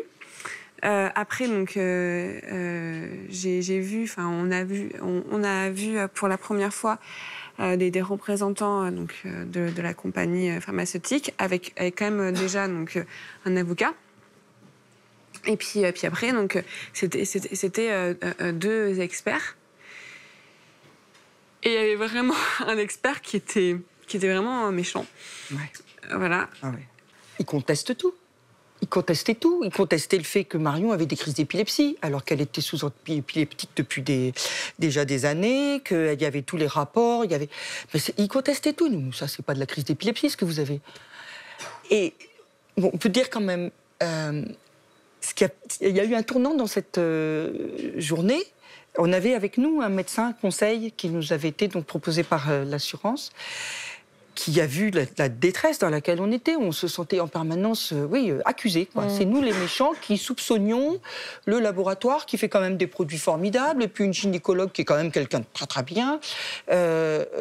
On retourne la situation, quoi. Voilà. Tout est inversé, en fait. Voilà, exactement. Et donc, ce médecin qui nous accompagnait a senti cette situation, il a vu dans quelle détresse on était, et il a juste posé une question, il s'est tourné vers Marion, il lui a dit « Marion, dans tout ça, à un moment donné, est-ce que vous avez envisagé de vous suicider ?» Et là, Marion s'est tombée en larmes, moi aussi, mon autre fille, on s'est toutes mises à pleurer, parce que oui, évidemment que oui. Comment pensez-vous qu'on peut traverser tout ça? Enfin, bon, c'est des histoires différentes, mais évidemment qu'on pense que Marion a pensé à se suicider, et je le savais. Donc on n'est pas sur des petits trucs de rien. Et au fond, il fait pas ça innocemment. C'est-à-dire que le fait de vous le faire formuler... Ouais. Là, tout à coup, il y a eu vraiment un silence dans la salle. Et ouais, donc là... Quelque part, ça a ramené de l'humain dans dans ce qui était en train de se passer, finalement, parce qu'il y avait un manque d'empathie total. C'était pour que tout le monde prenne conscience de la détresse et que tout le monde se remette en place dans son attitude et son moteur. Votre moteur à vous, c'était que tout ça soit reconnu. Donc finalement, le résultat de cette expertise va être très ambivalent. Au fond, on va dire quoi? Que la gynéco et le laboratoire... Oui, c'est un aléa thérapeutique. Donc c'est pas... Enfin, Ils n'ont pas fait de faute. C'est les dommages collatéraux. Voilà. Et ça, c'est pas supportable. Ouais. Donc une fois qu'on avait cette reconnaissance du lien, donc là on a dit bon, ok, maintenant il faut aller à l'étape suivante, c'est-à-dire qu'on va changer d'avocat parce que l'avocate qu'on avait était archi nulle, elle comprenait rien au sujet, et on a donc choisi un avocat qui est spécialisé dans les questions médicales. Et c'est lui qui nous a posé la question. Il nous a dit bon, vous avez tout ce qu'il faut pour pouvoir aller au pénal. Maintenant, est-ce que vous le voulez ? Et réfléchissez bien. Est-ce que vous avez réfléchi ? Non. Vous ne réfléchissez pas, vous dites il faut y aller, c'est une nécessité. Et vous allez répondre à une interview. En fait, moi depuis le début, pendant donc, les 3 mois où j'étais complètement hémiplégique, je portais donc des bas contention dégueulasses, blancs, vraiment pourris, à l'hôpital. Et pour moi, c'était vraiment le summum sur l'image de soi qui est complètement dégradée. L'estime de soi est atteinte pour vous avec ce genre de choses, oui, entre voilà. autres. Voilà, c'est ça. Et donc là, une journaliste est arrivée. Puis donc, elle a dit oui, alors, les bas de contention. Et j'étais là, genre, non, je ne veux pas du tout parler des bas de contention, je veux parler de la pilule. En fait, quand Marion les a alertés de cette façon-là, ils ont fait une véritable enquête, ils ont fait un vrai travail pour comprendre si c'était vrai ce qu'on racontait. Et ils ont fait le travail et ils ont constaté qu'effectivement, c'était vrai. Donc, ils n'avaient pas seulement l'histoire de Marion racontée, ils avaient un énorme dossier. Et donc, ils ont commencé à passer toutes ces informations. Il y a eu jusqu'à 3 pages sur cette affaire-là, d'informations, d'explications du pourquoi, du comment, de l'histoire, des réseaux d'influence, des conflits d'intérêts, de pourquoi on en était là. Il faut bien comprendre, hein, le scandale, il est très simple. Hein. C'est qu'on a sur le marché des pilules contraceptives, qui s'appellent des pilules de 2e génération, qui comportent un risque, qui déjà, lui, n'est pas communiqué, mais bon, elles sont là. Et les laboratoires pharmaceutiques ont proposé des nouveaux produits pour gagner plus d'argent, hein, parce que l'efficacité thérapeutique est exactement la même, hein, c'est toujours que de la contraception, mais qui, eux, sont 3 à 4 fois plus dangereux que la précédente génération. Et donc, pour rien du tout, si ce n'est pour faire plus d'argent, vous avez 2 à 3 ou 4 fois plus de femmes qui font des accidents graves et qui meurent uniquement pour de l'argent. C'est ça le scandale. Hein. Alors on va voir effectivement les conséquences de ces articles, mais qu'est-ce que vous ressentez quand d'un seul coup ces enquêtes sont faites ? Ah mais un énorme soulagement parce que donc le moment où j'apprends que c'est à cause de la pilule et le moment où la plainte est posée, enfin voilà, il y avait quand même 2 ans. Et là je savais que tous les jours il y avait des femmes qui mouraient ou des femmes qui avaient des accidents graves et que je pouvais rien faire. C'est un drame personnel, c'est de la détresse, c'est de l'intimité et d'un seul coup ça devient un problème de société. C'est ça, ouais, il y a beaucoup de choses à dire. Alors c'est vrai qu'on est passé un petit peu brièvement sur finalement les années où vous ne saviez pas que c'était à cause de ça. Moi je me mets un petit peu à votre place à ce moment-là, c'est-à-dire finalement vous êtes une jeune fille, vous avez une belle réussite devant vous. Et puis tout d'un coup, on doit se dire c'est peut-être de ma faute, il y a quelque chose qui ne va pas. Enfin, vous parlez de pensées suicidaires, de choses comme ça. Donc finalement, je veux dire, il ne faut pas non plus... c'est bien ce qui se passe aujourd'hui, mais voilà, le tribut, il est même au-delà du physique. C'est vraiment la personne que vous étiez, vous avez peut-être même dû y renoncer. Ah mais ça c'est sûr, hein, mais c'est difficile. Mais c'est vrai que pendant ces 4 ans, tout le monde avait peur que je refasse un AVC. Donc c'est pour ça qu'à chaque fois, il me bombardait d'anticoagulants. Et le jour où j'ai su que c'était la pilule, j'ai arrêté de prendre des anticoagulants. Les médecins m'ont tombé dessus. En disant, non, mais j'étais là genre... Non, mais, plus envie de les écouter. Non, j'étais là, oui, non, mais voilà, c'est ça. Plus envie d'écouter personne. Et ce qui va donner en tout cas de la force, c'est l'idée de sauver des vies. Oui, aussi, oui. Ça est un moteur. Ah oui, bah oui. Réparer l'injustice, la reconnaître et en même temps d'être utile pour les autres. Enfin, la reconnaissance, elle est, je dirais, du grand public d'une certaine façon, mais elle n'est absolument pas outrée. Enfin, elle l'est du corps médical, mais du bout des lèvres. Parce que, bon, moi, je peux vous dire une expérience personnelle. Comment ça s'est passé après donc, le dépôt de plainte et la médiatisation, à une réunion chez des amis. Il y avait donc une jeune femme gynécologue de l'hôpital de la ville en question, qui je dis, voilà, vous avez vu, qu'est-ce que vous en pensez ? Elle me dit, avec énormément de mépris, vous avez surtout généré beaucoup d'angoisse. Et avec un mépris épouvantable à mon égard. Donc en plus, on vous accuse. Je vais vous dire, je l'ai encore en travers du gosier, cette phrase. On a perdu beaucoup d'amis. Mais je veux dire que cette phrase-là, c'est exactement celle de l'ensemble du corps médical. Et des gynécologues en particulier, qui ne voulaient absolument pas entendre que des personnes comme nous, qui ne connaissons rien à rien, prétendent connaître quelque chose d'un sujet qu'ils sont supposés maîtriser. Jérôme, est-ce qu'il y a des choses qui vous parlent dans ce que vous entendez, même si ce sont deux univers, deux démarches différentes, mais le fait de la pression de chaque être humain qui vient vers vous en disant « on va faire ta peau qui essaie de vous faire taire, les gens qui se détournent de vous. Là, vous disiez il y a un instant, Elisabeth, qu'il y avait des gens qui se détournaient. Est-ce que vous avez vécu ça ? Oui, inévitablement, je l'ai vécu aussi. Hein. C'est-à-dire ? C'est ça, des gens qui étaient plus ou moins proches parce que j'étais un champion et qui se détachent parce qu'ils n'adhèrent pas à mon discours. Et parce que ça ne se fait pas de raconter des choses comme ça, quoi. Alors le « ça se fait pas », c'est écrit dans le Code civil ? Non, mais voilà. Vous entendez ce qu'en fait, quand on vous dit, puisque vous êtes dans ce milieu du cyclisme, vous révélez qu'il y a des pratiques de dopage, parce que vous parlez de vous d'abord, en disant, ben voilà, moi, oui, j'étais champion du monde en me dopant, sans même mesurer les conséquences. Et puis, on l'a vu, ça va très très loin, puisque au fond, vous dites, j'ai même pensé au suicide, compte tenu de cette pression et de tout ce que j'allais perdre. Oui. Et alors, vous n'allez pas vous arrêter là, vous allez dire dans quel état d'esprit vous êtes lorsque vous allez faire cet acte qui a été filmé. C'est un départ de course, c'est dans la Creuse. Donc vous faites un acte symbolique qu'on va le commenter juste après. Ce matin à Guéret, le départ de la première manche de la Coupe de France de VTT a été donné sans Jérôme Ciotti. Une fois le peloton parti, le champion de France en titre est allé déposer son maillot par terre. Un maillot devenu subitement bien lourd à porter. Jérôme Ciotti a avoué avoir négocié ce titre de champion de France à qui l'an passé avec Miguel Martinez. Il a aussi avoué s'être dopé. Je l'ai fait en 96. S'injecter des produits interdits dans la veine ou dans la fesse quotidiennement, je peux vous dire, ça n'a rien d'un plaisir. C'est à la limite de la toxicomanie. Moi, j'ai su m'en décrocher assez rapidement. C'est un petit peu une fierté aussi aujourd'hui, mais bon, ça n'a vraiment rien de glorieux, quoi. Qu'est-ce que vous ressentez quand vous revoyez ces images ? Et ça fait toujours drôle. Hein. C'est-à-dire ? Déjà parce que je ne me reconnais plus, mais là, en fait, j'ai juste envie de... C'est un peu pareil, c'est un peu un cri de haine, un cri de désespoir, de dire aux gens, voilà, il y a des choses qui se passent comme ça. Et il y a une hypocrisie acceptée par tous. Voilà, exactement. Et donc, il faut la dénoncer parce que ce n'est pas possible. Ne serait-ce que en pensant aux gamins qui arriveront derrière moi, qui commenceront par le même schéma que moi, le même parcours que moi. Et voilà, donc c'était mettre en alerte toutes ces personnes-là. Excusez-moi, c'est une phrase que j'ai, une question que j'ai depuis le début, c'est que vous aviez tout à perdre. Nous, on avait tout perdu. Oui. Nous, on n'avait rien, on avait tout à gagner à le faire. Tout à gagner.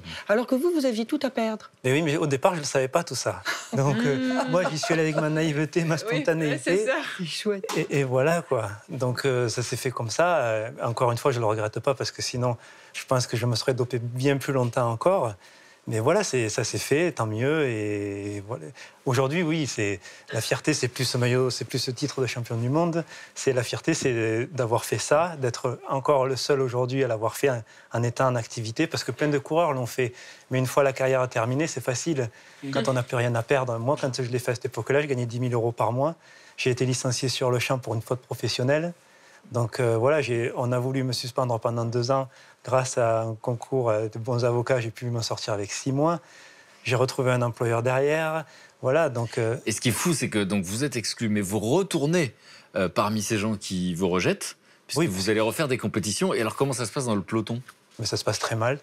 C'est-à-dire que autant j'ai tous les jours le soutien de la presse normale, le soutien du grand public, le soutien des cyclosportifs amoureux du vélo. Alors, le soutien du grand public, ça se concrétise comment ? C'est dans un train, les gens viennent vous voir ? Voilà, oui, c'est la reconnaissance déjà physique dans un train, mais c'est aussi... Et ils vous disent quoi ? Qu'est-ce qui va vous réconforter ou vous soutenir dans le combat ? La phrase récurrente, c'est « qu'est-ce que c'était courageux ?»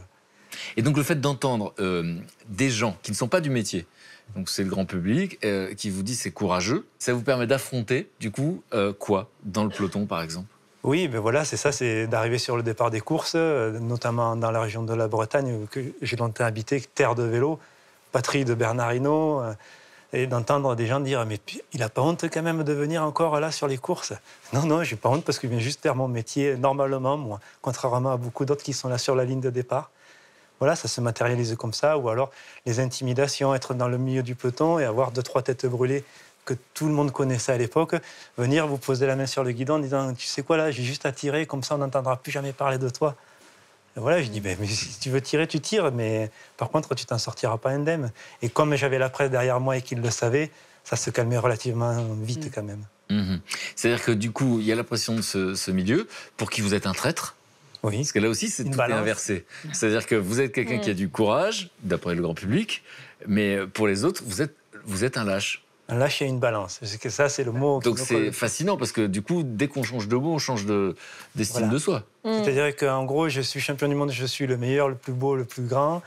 Vous connaissez la gloire, donc. Voilà. Et puis, juste en avouant juste la façon dont je l'ai fait, je deviens un moins que rien. Oui, un après, tricheur, un menteur. Est-ce qu'ils ne parlaient pas d'eux-mêmes à ce moment-là, je veux dire. Ah, ça. C'est ça. C'est après le conflit moral, il est là. Mais ce qu'il y a, c'est que dans ces moments-là, si vous voulez, c'est vraiment étonnant parce que n'importe quel individu se transforme, quoi. C'est-à-dire que les visages changent. C'est-à-dire que chaque individu devient le porteur de ce système. C'est-à-dire il faut que le système survive. Ça veut quand même dire que la volonté d'un homme peut renverser ce type de système. Oui, heureusement. C'est d'ailleurs pour ça que, en tout cas, moi j'y crois et je pense que c'est aussi pour ça qu'elles y croient. C'est vrai que seul contre tout le monde, c'est pas toujours facile à vivre. Même si mon histoire me semble un conte de fées par rapport à celle de Marion, parce que moi, ma santé, elle sera sûrement un jour en jeu parce qu'on ne s'injecte pas tous ces produits-là sans qu'il se passe un jour quelque chose. J'en ai la conviction. Mais c'est tellement rien à voir avec tout ce qu'elle a pu subir, quoi. Alors, je crois qu'il n'y a pas de hiérarchie dans la douleur ou la détresse. Il n'y a que des vies singulières. Et donc, effectivement, dans votre histoire, vous arrêtez la carrière. Comment vous arrêtez votre carrière de cycliste, finalement? Dans quelles conditions? En fait, je suis fatigué de répéter tous les jours la même chose, quoi. C'est-à-dire qu'en fait, quand je me présente sur les départs de course, c'est un peu la bête de foire. C'est le gars qui a avoué, c'est le gars qui a dénoncé. Donc on le fait, au début on se prête au jeu, c'est sympa. Mais voilà, au bout d'un moment, on s'essouffle. D'ailleurs, quand j'ai ouvert mon restaurant, c'est ce qui m'a permis au départ de bien démarrer parce que les gens étaient curieux. C'était, tiens, l'ancien cycliste dopé qui a ouvert un restaurant, on va aller voir ce qu'il fait, ce qu'il propose. Donc ça m'a servi, là aussi, encore une fois. Mais c'est fatigant, franchement, au bout d'un moment. J'ai toujours dit, moi, quand le milieu, encore aujourd'hui sur les réseaux sociaux, s'oppose à moi, j'ai toujours dit, mais j'attends qu'une chose, c'est que quelqu'un prenne ma place. Mais jusqu'à preuve du contraire, pour l'instant, personne ne la veut, quoi. Et qu'est-ce que finalement, votre attitude a changé dans le milieu? Est-ce qu'elle a eu des conséquences? Heureusement, la nouvelle génération, ça a beaucoup évolué. C'est-à-dire? Dans le sens où, d'en avoir beaucoup parlé, au départ, ça a eu un petit peu l'effet inverse parce que ça a permis à plein de coureurs d'avoir accès. Justement, moi, je ne faisais que donner la posologie et la façon de faire pour devenir champion du monde. Et puis, comme les contrôles aujourd'hui se sont nettement renforcés, on découvre beaucoup plus de produits, de médicaments. Voilà, les coureurs prennent conscience que d'abord, ils peuvent la fameuse peur du gendarme, et puis qu'aussi, on se rend compte que médicalement, il y a quand même quelques coureurs qui sont restés sur le bord de la route, quoi. Psychologiquement même. Oui, aussi. Mais même, je veux dire, des cas de suicide de très grands champions cyclistes, il y en a eu. Pantani, qui a gagné le Tour et puis qui a été déclassé pour affaire de dopage. Van den Broek, qui était un garçon charmant, souriant, qui aimait la vie, qui se retrouve tout seul dans une chambre d'hôtel et qui se donne la mort. José María Jiménez, meilleur grimpeur du Tour de France. Voilà, on oublie trop facilement le mauvais pour ne garder que l'image des champions. Donc, quel que soit le jugement que finalement le milieu a porté sur vos déclarations, il y a quand même beaucoup de faits qui montrent que vous parlez de quelque chose d'existant. Ce n'était pas votre cas personnel, contrairement à ce qu'ils essaient de faire croire. Oui, complètement. On dit toujours, oui, mais Ciotti, arrête de parler, tu fais du tort au vélo. J'ai pas besoin de ça, moi, le vélo se fait du tort tout seul. L'affaire Festina, l'affaire Armstrong, l'affaire Puerto en Espagne, toutes ces affaires-là, c'est pas moi. Je veux dire, encore une fois, moi j'ai parlé au départ, en 2000, de mon affaire. Je n'ai fait que parler de moi. Évidemment, quand j'ai vu que le milieu s'était retourné à 95% contre moi, même des amis très proches, mais après, quand la maison d'édition a décidé de faire un livre de mon histoire, là, oui, j'ai fini par charger tout le monde. En tout cas, ceux qui se sont occupés de moi avant, quoi. Et aujourd'hui, objectivement, il y a beaucoup moins de gens qui se dopent, finalement, dans le cyclisme qu'à l'époque où... Oui, le fait d'en avoir parlé, démystifier la chose, je pense que les jeunes ont pris conscience que C'était aller beaucoup trop loin, en tout cas. Vous disiez 99% des gens se dopaient à mon époque, et aujourd'hui, vous diriez quoi? Alors, c'est difficile à dire. J'ai annoncé le chiffre de 15%. Certains me disent tu es quand même très gentil. Oui, très gentil. Mais voilà, l'important, c'est qu'il y a des conséquences positives. Oui, et que la masse, je suis certain aujourd'hui, quand je regarde le Tour de France, par exemple, à la télévision, parce que je le suis, le Tour de France, ça reste quand même la plus belle épreuve du monde. Voilà, je vois la masse qui souffre au milieu. Ce qu'on ne voyait pas dans les années 90, on voyait des coureurs bioniques, tout le monde du même niveau. Là, on voit des défaillances de nouveau. Alors, par contre, je ne dis pas que dans les premiers, tout le monde est beau, tout le monde est gentil, mais ça, c'est quand même... Je préférerais être coureur cycliste aujourd'hui, depuis ces dernières années, que de l'avoir été, en tout cas, dans les années 90. Bon, c'est une satisfaction de savoir que, finalement, vous avez traversé tout ça, mais qu'il y a au moins eu des conséquences positives. Voilà, oui. Et aussi, par exemple... je n'en suis pas totalement à l'origine, je ne vais pas m'attribuer ça, mais par exemple, cette loi du silence des 5 ans de l'UCI est tombée maintenant. C'est-à-dire qu'un coureur qui en aurait gros sur la patate comme moi aujourd'hui peut le dire, faire les mêmes aveux que moi à l'époque, en étant en activité sans être condamné. C'est quand même une belle avancée, parce que même si pour l'instant, malheureusement, personne ne l'a fait. Personne n'a utilisé, mais la loi existe. Peut-être aussi parce qu'on sait... je suis l'exemple flagrant des conséquences. Voilà, des conséquences. Mais en tout cas, pour moi, je trouve que c'est une belle avancée. Bon, Jérôme a traversé tout ça. Encore une fois, le rejet, les humiliations, la pression, les insultes, même des menaces. Et puis finalement, vous avez fait changer les choses d'une certaine manière. Vous, Marion, vous avez traversé toute cette douleur, cette détresse, cette souffrance. Mais on peut dire aujourd'hui que ça a servi. Et vous savez, vous avez eu des témoignages que vous avez sauvé des vies. Oui, quand même, on est fiers de ça. Hein. Enfin, moi, en tout cas, je suis fière de ça. Qu'est-ce qui a changé dans ce pays grâce à votre action? Alors, le paysage, la pilule, il y a 5 millions de femmes qui prennent la pilule en France. Au moment du scandale, donc en 2012, il y avait 50% en pilule deuxième génération, 50% en pilule troisième, quatrième génération. Aujourd'hui, à fin 2015, et c'est les chiffres qui viennent d'être annoncés par l'Agence du médicament il y a 3 semaines, il y a maintenant plus que 20% des femmes qui prennent des pilules de troisième et quatrième génération. Je dirais encore 20%. On se demande bien encore pourquoi. On peut avoir envie de prendre un médicament qui a exactement le même résultat, mais sauf qu'il vous fait quand même 3 à 4 fois plus d'accidents. Alors les pouvoirs publics, ils sont pour quelque chose parce qu'ils ont arrêté de rembourser? Oui, alors dès ce moment-là, donc, les pouvoirs publics ont arrêté le remboursement des pilules de troisième génération. Ils ont passé des messages insistants auprès des médecins pour éviter de prescrire ces molécules-là. Mais très immédiatement, au niveau des statistiques sur les embolies pulmonaires et les AVC, il y a eu une baisse de plus de 20%. Voilà, donc il y a 20% de moins. Donc si vous prenez sur 3000 personnes, hein, ça veut dire que vous avez 600 accidents de moins. Alors ces personnes-là, elles ne savent pas qu'elles ont été sauvées, mais le fait est qu'elles ont été sauvées.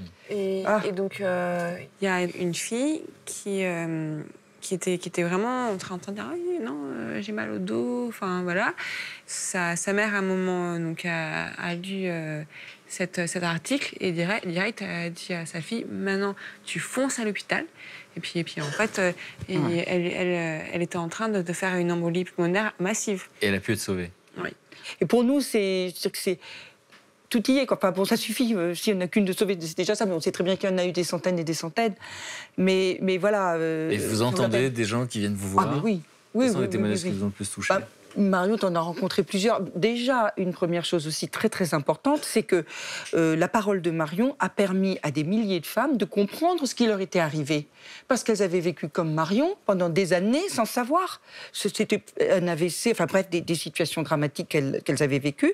Et on leur avait fait les mêmes réponses qu'à nous. Pas de chance. Et comprendre pourquoi ça vous est arrivé, ça change tout. Ça change tout. Et enfin, on a eu des rencontres absolument bouleversantes. Je pense à Marjorie, je pense à Caroline, qui ont eu des embolies pulmonaires ou des AVC, qui n'ont jamais compris pourquoi. Et voilà, Marion expliquait. C'est dur de faire passer l'information. Il y a une résistance du milieu médical qui est absolument énorme. Bon, alors après, il faut dire qu'on a été soutenu. Vous avez parlé de qui vous soutient, parce qu'on est seul. C'est vrai qu'on est seul. Mais il y a quand même des gens qui vous passent les messages. Et nous, on en a reçu aussi quand même beaucoup. Enfin, pas beaucoup, mais il y a des médecins qui ne se sont pas montrés publiquement. Vous n'avez jamais vu un seul médecin à côté de nous. Des personnalités qui préfèrent rester anonymes, me cacher. Oui, voilà. Vous n'avez jamais vu Et un qui seul vous ont médecin. soutenu. Oui. Jamais eu un seul médecin à côté de nous pour défendre notre position, Oui. en tous les cas de façon médiatique. Mais ouais.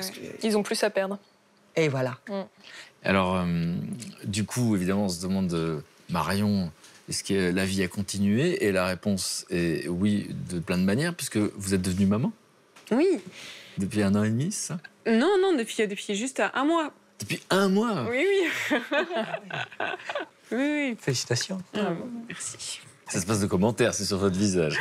On va continuer cette conversation l'un et l'autre, encore une fois, pour voir un peu vos points communs et voir comment, finalement, un être humain peut changer un système. Et je voudrais vous montrer un reportage sur quelqu'un qui va vous faire réagir, puisque lui fait partie de ceux qui ont révélé en France le scandale des abattoirs, le traitement fait aux animaux, mais aussi les conditions de travail de ceux qu'on accuse finalement parfois de barbarie. Tout un système dénoncé par un garçon qui est journaliste. Et je propose de l'écouter, on en parle juste après. Aujourd'hui, en France, on tue 1 milliard d'animaux chaque année. Et pour faire ça, il faut des abattoirs géants. L214 a soulevé une première partie du tabou avec la maltraitance animale. Et en fait, ça m'a poussé vraiment à vouloir aller voir ce qui se passe là-bas. C'est une démarche journalistique et non pas militante de la cause animale. Avant mon infiltration, j'ai voulu savoir un peu est-ce qu'il y avait des erreurs ou pas à éviter. Donc je suis allé voir les grands maîtres de l'infiltration en France, que sont les fondateurs d'L214. Ils m'ont donné un petit conseil, c'était de me rajouter sur mon CV que j'étais fils d'éleveur, parce que ça veut dire que je n'ai pas la peur du sang. En fait, ce qui est très important, c'est la première heure où on entre dans l'abattoir, parce que c'est le moment où on est agressé par les odeurs, la vue du sang, les cris d'animaux. C'est très marquant. C'est vraiment, on est mal. Nos sens sont en alerte, on a le cœur qui palpite. Tout le monde juge les salariés d'abattoir quasiment comme des bourreaux. Même s'ils font pas des actes de cruauté, comment est-ce qu'on peut travailler dans le sang, dans les odeurs, dans la merde toute la journée? Et c'est vrai qu'on s'habitue vite à oublier qu'on est face à des animaux parce que la plupart des ouvriers sont face à une carcasse. 1 bovin sur 5 est mal tué, c'est énorme. Mais il y a eu un deuxième stade, c'est les actes de cruauté, donc ce qu'on peut voir sur les vidéos d'L214.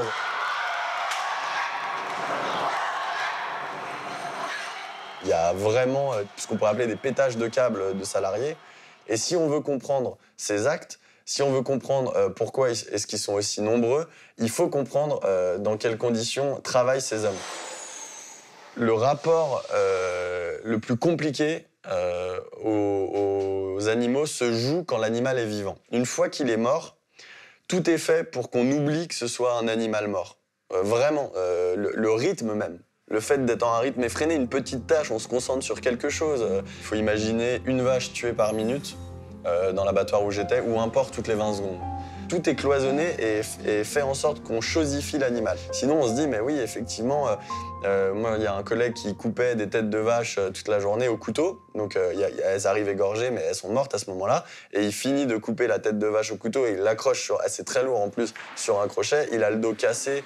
Lui, quand il te parle de son poste, il te parle que de la souffrance physique qu'il a. Il parle pas de l'animal. Et je leur posais des questions. Mais c'est pas bizarre de couper des têtes toute la journée? Non, ils répondent pas à cette question. Non, ce qui est horrible, c'est d'avoir un chef qui gueule et d'avoir le dos cassé. Et c'est vrai que à partir du moment où notre propre corps souffre d'être sur la chaîne toute la journée, on oublie nos premières impressions. On oublie cette première heure quand on est entré dans l'usine et qu'on a été effrayé par le sang, effrayé par les cris. Voilà, on oublie qu'on est avec des êtres vivants. On est vraiment, nous-mêmes, on est transformés en machines. Et donc, c'est ça, un peu la perversion de ce système, c'est de créer un homme-machine et un animal-machine.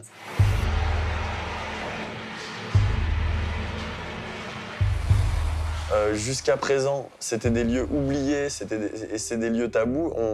Personne s'en préoccupait, en fait. C'est des gens qui souffraient en silence. Et pareil, personne s'occupait des animaux mal tués, qui sont pour la plupart mal tués. Donc c'est vraiment nouveau le fait qu'on s'intéresse à cette problématique.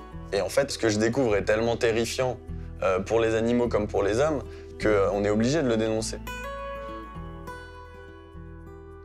Voilà, Geoffroy, ce journaliste qui s'est donc infiltré pendant 40 jours et qui a créé le scandale.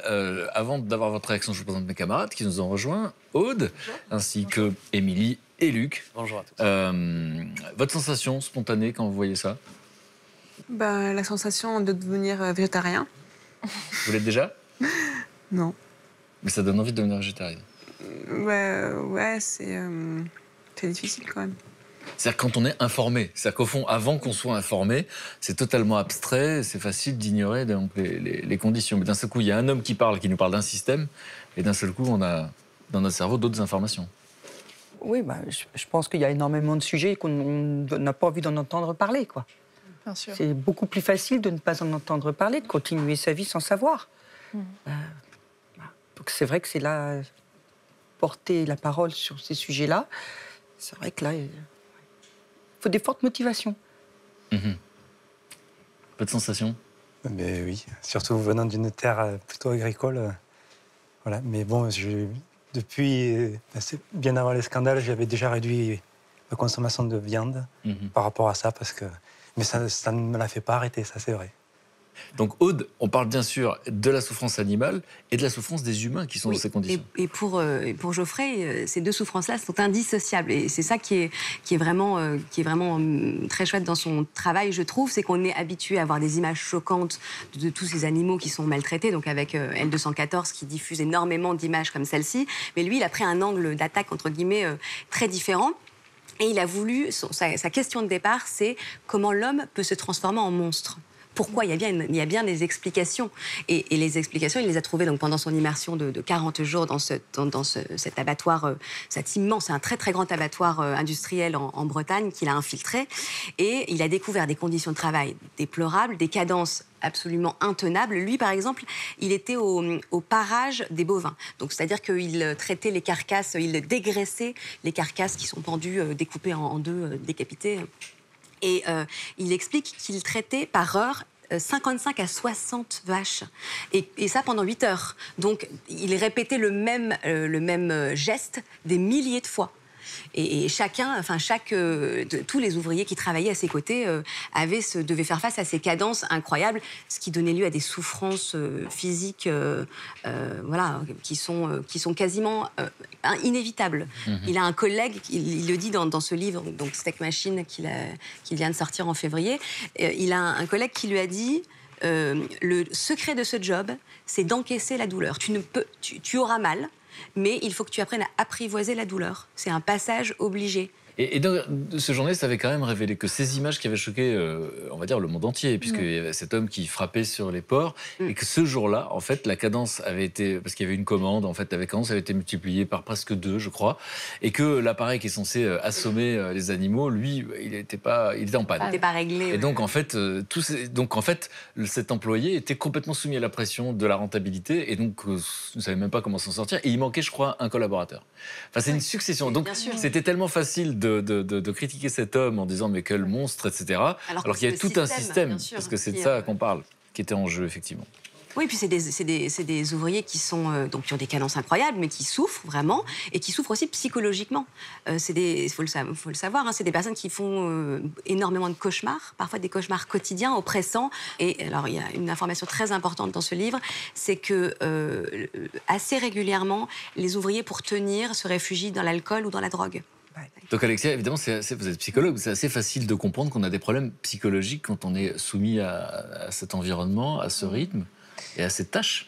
Oui, bien sûr. Après, je dirais que là, le sort des animaux et des humains est assez lié, quoi. Hein. C'est-à-dire que je pense que c'est pas forcément des gens qui vont vers ce type de métier par passion. Je pense que c'est des gens qui y vont aussi un peu soumis par des pressions économiques. C'est pour ça que finalement, là, on est un peu dans des choses qui sont héritières des politiques économiques des années 50 ou Fordisme, Taylorisme, où finalement l'être humain n'est pas du tout pris en considération. Bon, on voit pas vraiment ceux qui sont face à la bête, sauf à un moment donné, mais je veux dire, comment on peut ne pas ressentir. C'est quand il dit, voilà, j'arrive dans ces lieux et je suis stressé, mais est-ce que c'est pas le stress de l'animal? Est-ce que c'est pas toute cette cruauté, toute cette violence? Et puis il parle de ces sensations pendant 1 heure, et ensuite il y a une habituation assez rapide. On se rend compte que finalement, des êtres humains, dans des conditions où finalement il y a une hiérarchie qui leur demande de faire des choses qui peuvent être innommables, le font. C'est-à-dire c'est une expérience qui a eu lieu dans les années 60, où il y a 3 protagonistes. Il y a la personne qui demande de faire en gros de la torture, en fait. C'est ça, faire subir des sévices à une personne qui est censée être dans un test de mémorisation. En fait, ce que la 3e personne doit faire, c'est appuyer sur le bouton pour envoyer les décharges.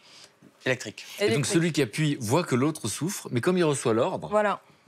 Il continue à le faire. Après, ce qu'il faut savoir, voilà, la seule personne qui est testée finalement dans cette expérience, c'est celle qui doit appuyer sur le bouton. Puisque l'autre fait semblant de souffler. Oui, voilà. Il ne souffre pas vraiment. Sur 40 personnes, 37 personnes continuent à appuyer sur le bouton tant qu'on leur demande de le faire. C'est une expérience qui a eu lieu même dans différents milieux, même des étudiants de psycho, et voilà, c'est relativement stable. Donc malheureusement, on voit qu'on peut être soumis à on peut céder à des pressions simplement par peur de l'autorité, en fait. Donc à quel moment la conscience morale de l'individu se réveille et pourquoi il y a 3 personnes qui arrivent à dire non, je vais faire sur le bouton. Vous auriez fait partie des 3 sur 40. C'est ça. On a au moins l'information. Qu'est-ce qu'il propose comme amélioration, ce journaliste? Alors oui, il demande des mesures. Déjà, il veut que la législation évolue sur le traitement des animaux, quand même, parce que c'est la base. En janvier, une loi a été votée à l'Assemblée nationale pour qui prévoit l'installation de caméras dans tous les abattoirs à horizon 2018. C'est un début, lui. Voilà, évidemment, ce n'est qu'un début, mais au moins, voilà, on commence à en parler. Il faut qu'on en parle encore plus pour que ça aille encore plus vite. Et puis, bien sûr, réduire les cadences, augmenter les temps de pause pour que, justement, en traitant le problème de l'humain à la base, finalement, la souffrance animale, exactement. Et puis, ça rejoint aussi cette idée de la course au profit. Il y a un moment donné où ces industriels qui sont toujours dans le toujours plus, nous aussi, on a une responsabilité en tant que consommateurs, peut-être consommer moins, peut-être consommer mieux, peut-être consommer différemment, pour lutter contre ces impératifs de rentabilité que les industriels imposent à des salariés. Et voilà, donc après, c'est la pyramide. En tant que consommateur, on peut tous, en effet, agir aussi. Et d'ailleurs, sachez qu'il y a 10% des Français, quand même, qui envisageraient de devenir végétariens. Donc, moi, j'aime bien la prise de conscience, elle est là. Enfin, Marion, vous n'êtes pas la seule quand vous dites que ça donne envie de devenir végétarienne. J'ai eu des carences. On appelle ces gens les flexitariens. Lui, par exemple, il est devenu flexitarien, c'est-à-dire qu'il mange beaucoup moins de viande, alors que c'était un gros mangeur de viande. Alors, Émilie, toi, tu vas nous parler d'un autre scandale qui a secoué l'opinion publique dernièrement. Voilà, alors est-ce que vous savez ce qu'il y a dans vos shampoings, dans vos gels douche, dans vos dentifrices et dans vos crèmes qui vous rendent parfois plus belle ou pas? Eh bien, d'ailleurs, qui d'entre nous a déjà lu exactement la composition? Personne ne le fait. Moi, je commence à le faire. Ça fait très longtemps en fait que je m'intéresse à ce sujet et d'ailleurs en février dernier, l'UFC Que Choisir, qui est une association de consommateurs, a publié une enquête où ils ont analysé 400 produits cosmétiques dans le détail et ils ont repéré un très grand nombre d'ingrédients toxiques. Donc ça va des allergènes en passant par des perturbateurs endocriniens. Il y en a beaucoup et ce qui est surtout très alarmant dans cette enquête, c'est que la majorité sont autorisées par la législation européenne. Donc en gros, on nous empoisonne de manière tout à fait constante. Légale. Voilà. Et donc ils ont fait scandale avec cette couverture et avec cette information. Et donc l'objectif, c'est quoi ? Alors l'objectif, bien évidemment, c'est de dénoncer l'inaction en fait des pouvoirs publics qui réagissent absolument pas alors qu'ils savent qu'il y a une vraie toxicité sur l'homme, dénoncer la dangerosité et puis peut-être pousser à l'action parce qu'évidemment les scandales, ça sert aussi à ça. Parce qu'en fait, les conséquences, c'est quoi ? Quand on dit toxique, on s'en rend pas compte. C'est une petite allergie, ça peut être plus grave que ça. Alors la petite allergie, ça c'est le plus petit stade. Le deuxième stade, c'est les cancers. Les perturbations hormonales. Il y a aussi des nouvelles maladies qui apparaissent, comme des allergies très fortes aux produits chimiques, mais qui sont récurrentes. La photosensibilité, tout d'un coup, votre peau en fait devient hyper réactive à la lumière. Vous savez pas pourquoi. Vous avez tout le temps des rougeurs. Voilà. Du coup, quand on raconte ça, qu'on raconte que finalement on est des millions à utiliser des produits cosmétiques, puis on découvre finalement, grâce à une association, que finalement il y a des produits toxiques. Là aussi, c'est un système que vous connaissez. Oui, enfin bon, moi je pense qu'on est toujours dans la même problématique, c'est-à-dire qu'il y a des industriels qui font leur métier d'industriel, qui mettent des produits sur le marché. Ces produits, effectivement, ils essayent de suivre la réglementation, mais il faut savoir que c'est eux qui influencent la réglementation par tous les lobbies. Du terme de lobby, on a la notion de conflit d'intérêt, et tout de suite derrière le conflit d'intérêt, qu'est-ce que vous avez ? C'est la corruption. C'est la même chaîne, c'est la même histoire. Hein. Et à l'arrivée, ce qu'on appelle poliment conflit d'intérêts et qui nous émeut un tout petit peu en ce moment, ça fait des morts. Ça fait clairement des morts. Et l'histoire de la pilule, c'est des centaines de victimes depuis des dizaines d'années. Et tout ça parce que les conflits d'intérêts à tous les niveaux, du niveau politique vers les organismes de contrôle, parce que les fameux organismes de contrôle, pour moi, ils ne font pas leur travail, quoi, tout simplement. Et donc, du coup, le pouvoir du citoyen, parce que c'est de ça qu'on parle finalement, c'est qu'on a l'impression qu'on est chacun dans notre coin, mais enfin, on est quand même très nombreux. Donc, du coup, le citoyen peut faire quoi, ne serait-ce que pour s'informer? Alors, grâce à la technologie, il existe aujourd'hui des applications qui vous permettent en fait de scanner vos produits pour pouvoir analyser les ingrédients qui sont contenus dans ces produits. Donc vraiment télécharger donc cette application. Donc la première application dont je vous parle, c'est une application française qui a été lancée en février 2017. Elle est donc toute nouvelle, elle s'appelle Clean Beauty, c'est très simple. Vous avez la possibilité donc de prendre une photo du produit et ensuite vous avez un petit glossaire qui vous explique tous les ingrédients. Alors nous, on l'a testé à la rédaction avec un baume pour les lèvres, ce que nous on utilise, les filles elles utilisent toutes des baumes pour les lèvres. C'est un produit qui est relativement universel.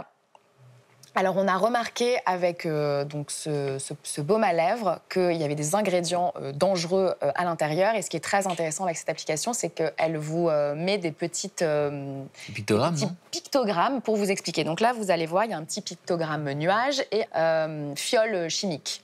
Alors, le petit pictogramme nuage, ça veut dire que c'est un ingrédient dangereux. Et la fiole, c'est un ingrédient chimique. Généralement issu de la pétrochimie. Voilà, de la pétrochimie. Et d'ailleurs, c'est ce qui est expliqué. Donc, l'ingrédient ozokérite, en fait, c'est donc de la cire qui est extraite des champs pétroliers. Donc, les conséquences sont que régulièrement, en fait, vous utilisez ces produits. En moyenne, une femme par jour met sur sa peau 100 ingrédients chimiques.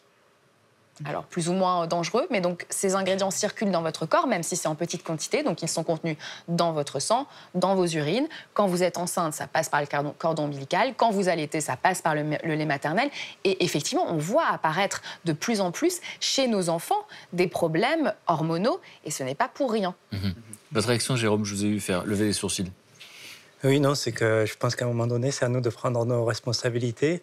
Moi, aujourd'hui, je mange bio, je consomme que des produits d'essence naturelle, et voilà. Et... Donc, c'est-à-dire qu'individuellement, c'est une manière de résister, finalement, à cette industrie qui est parfois...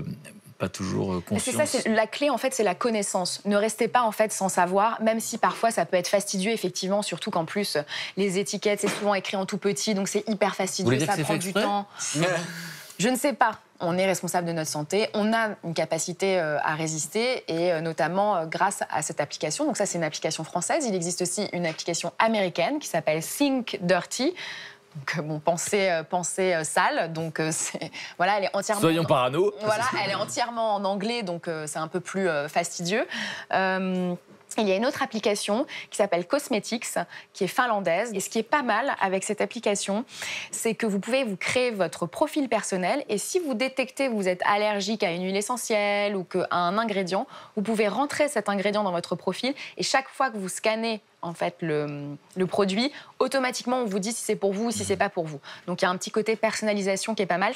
Je pense que ces applications vont se développer et je crois que vraiment aller consulter cette liste des 400 produits cosmétiques qui ont été publiés par l'UFC Que Choisir, parce que vraiment vous allez être très surpris, notamment sur les produits pour bébés. Moi j'ai halluciné, vraiment. Moi, ce que j'ai envie de dire, c'est qu'il y a quand même un pacte de confiance qui est brisé. Hein. Bien sûr. Et c'est important que les gens le sachent. Enfin, il y a pas mal de choses pour lesquelles on a tendance à faire confiance spontanément. Je pense que c'est effectivement aux citoyens de reprendre leurs responsabilités sur leur consommation, en fait. En fait, on est en train de découvrir tout ça et on se rend bien compte qu'il y a plein de domaines où tous ces scandales et toutes ces révélations ont changé les choses. Vous en êtes les exemples concrets, vous êtes les exemples vivants de ça, qu'on peut faire changer les choses et que c'est pas une fatalité.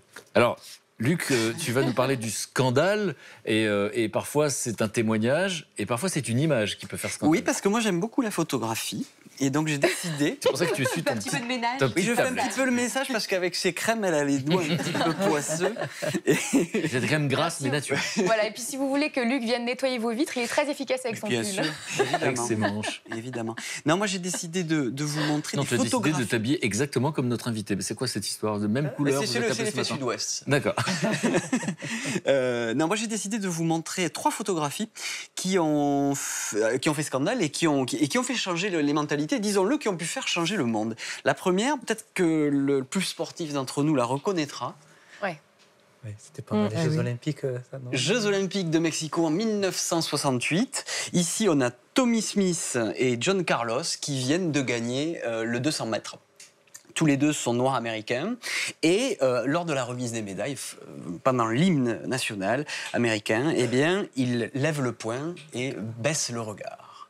Eh bien, pourquoi ? Parce qu'en fait, tout simplement, cette main gantée de noir était l'apanage du parti des Black Panthers, qui voulait lutter contre le racisme et la ségrégation. Alors, c'est vrai que 4 ans plus tôt, les lois ségrégationnistes avaient été abolies aux États-Unis, mais la tension était toujours palpable. Les mentalités n'avaient pas changé en 4 ans. 5 mois plus tôt, Martin Luther King s'était fait assassiner, donc la cause des Noirs, c'était pas gagné encore, alors qu'il est, on est en 60. Qu'elle l'est déjà, encore aujourd'hui gagnée. Oui.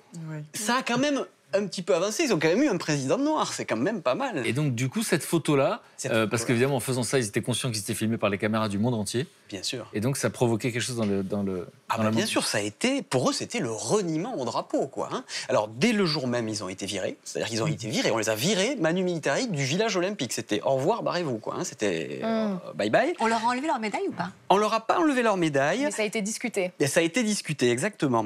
Donc, pour chacun, leur carrière a été complètement brisée. Tommy Smith, lui, a perdu son boulot. Il était laveur de voiture. À l'époque, ça prenait pas la dimension professionnelle, le sport qu'elle a aujourd'hui, en tout cas, mais il était laveur de voiture. Il a perdu son boulot. Sa femme l'a quitté. Les médias l'ont boudé. On lui a refusé l'armée. On était en pleine guerre du Vietnam.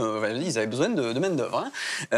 Voilà. Quant à John Carlos, pareil, sa femme s'est suicidée suite à cette histoire. Ça a été vraiment terrible pour eux. Et ils ont été, on va dire, réhabilités dans les années 80. On a reconnu que, quand même, ils avaient réussi à faire évoluer les mentalités aux États-Unis et c'était un fort symbole contre le racisme. Et alors, quand tu as montré la photo, je pensais que tu allais nous parler du garçon qui ne levait pas le bras. Alors, oui, Peter Norman. Peter Norman, on n'en a pas beaucoup parlé de lui. Lui, il est australien, il est arrivé 2e. Et en fait, ce qu'on ne sait pas, souvent, c'est que Peter Norman a été vraiment convaincu par leur action avant la remise des médailles. Et c'est même lui qui leur a conseillé de porter le fameux gant, parce qu'il s'est dit la cause qu'ils défendent aux États-Unis, c'est la même pour moi en Australie. Et alors pourquoi il n'a pas levé la main avec eux? Alors il n'a pas levé la main parce qu'ils n'avaient pas assez de gants. Sérieux? Il n'avait qu'une paire de gants. Regardez, d'ailleurs, on voit que l'un porte le gant gauche et l'autre porte le gant droit, et il n'avait pas assez de gants. Mais, lui, dans une moindre mesure, il a subi le même sort qu'eux. Et il a subi les mêmes conséquences. Sa carrière d'athlète a été arrêtée. Il n'a pas pu concourir pour les JO de 72.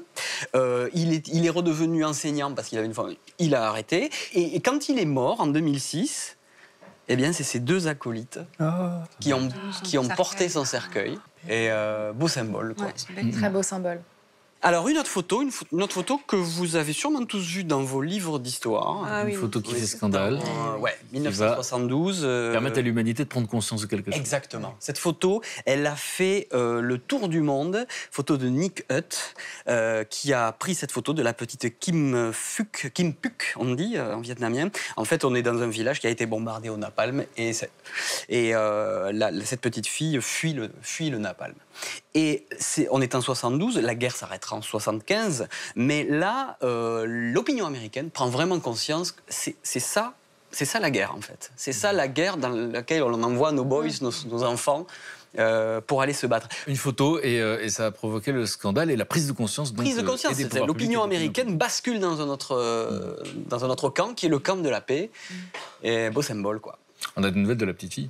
Cette petite fille devenue... Alors, elle a été lourdement brûlée, elle a eu 17 opérations, et devenue adulte, elle s'est mariée, et elle a fui le Vietnam, elle s'est installée au Canada, elle a eu 2 enfants, et elle est devenue ambassadrice de bonne volonté pour l'UNESCO et pour la paix, quoi. Voilà. Et dernière photo. Alors, dernière photo, elle est beaucoup plus récente. Et c'est une photo qui a fait le tour du monde et qui a beaucoup choqué dès qu'elle est sortie. Qui a fait prendre conscience d'un phénomène de société. Elle est très dure. Là, elle a fait la une de tous les journaux. Dès qu'elle est sortie le lendemain, c'est la photo du petit Taylan, ce petit garçon qui était kurde de Syrie, qui fuyait les combats. On est en septembre 2015, il est parti sur une embarcation de fortune avec ses parents et son grand frère, et seul le papa en a réchappé. Et cette photo a eu un impact énorme. De voir la mort d'un enfant, comme on a vu pour la petite fille, c'est quelque chose qui nous remue, quoi. On se dit, c'est quelque chose, il n'y a pas plus atroce, quoi, la mort d'un enfant. Et puis je trouve qu'elle fait scandale aussi parce qu'elle nous renvoie à notre inaction. Exactement, ouais. C'est ce que j'ai envie de dire, c'est que quelque part, on a envie de lutter contre des organisations qui pourraient être abusives, mais il ne faut pas oublier qu'on en fait partie dans le sens où il y a une forme de déni collectif. Tout à l'heure, on voyait par rapport aux animaux, là, c'est par rapport à la guerre. Quelque part, en ne posant pas le regard dessus, on est un petit peu acteur de tout ça. Dès le week-end qui a suivi, les gouvernants européens se sont bougés.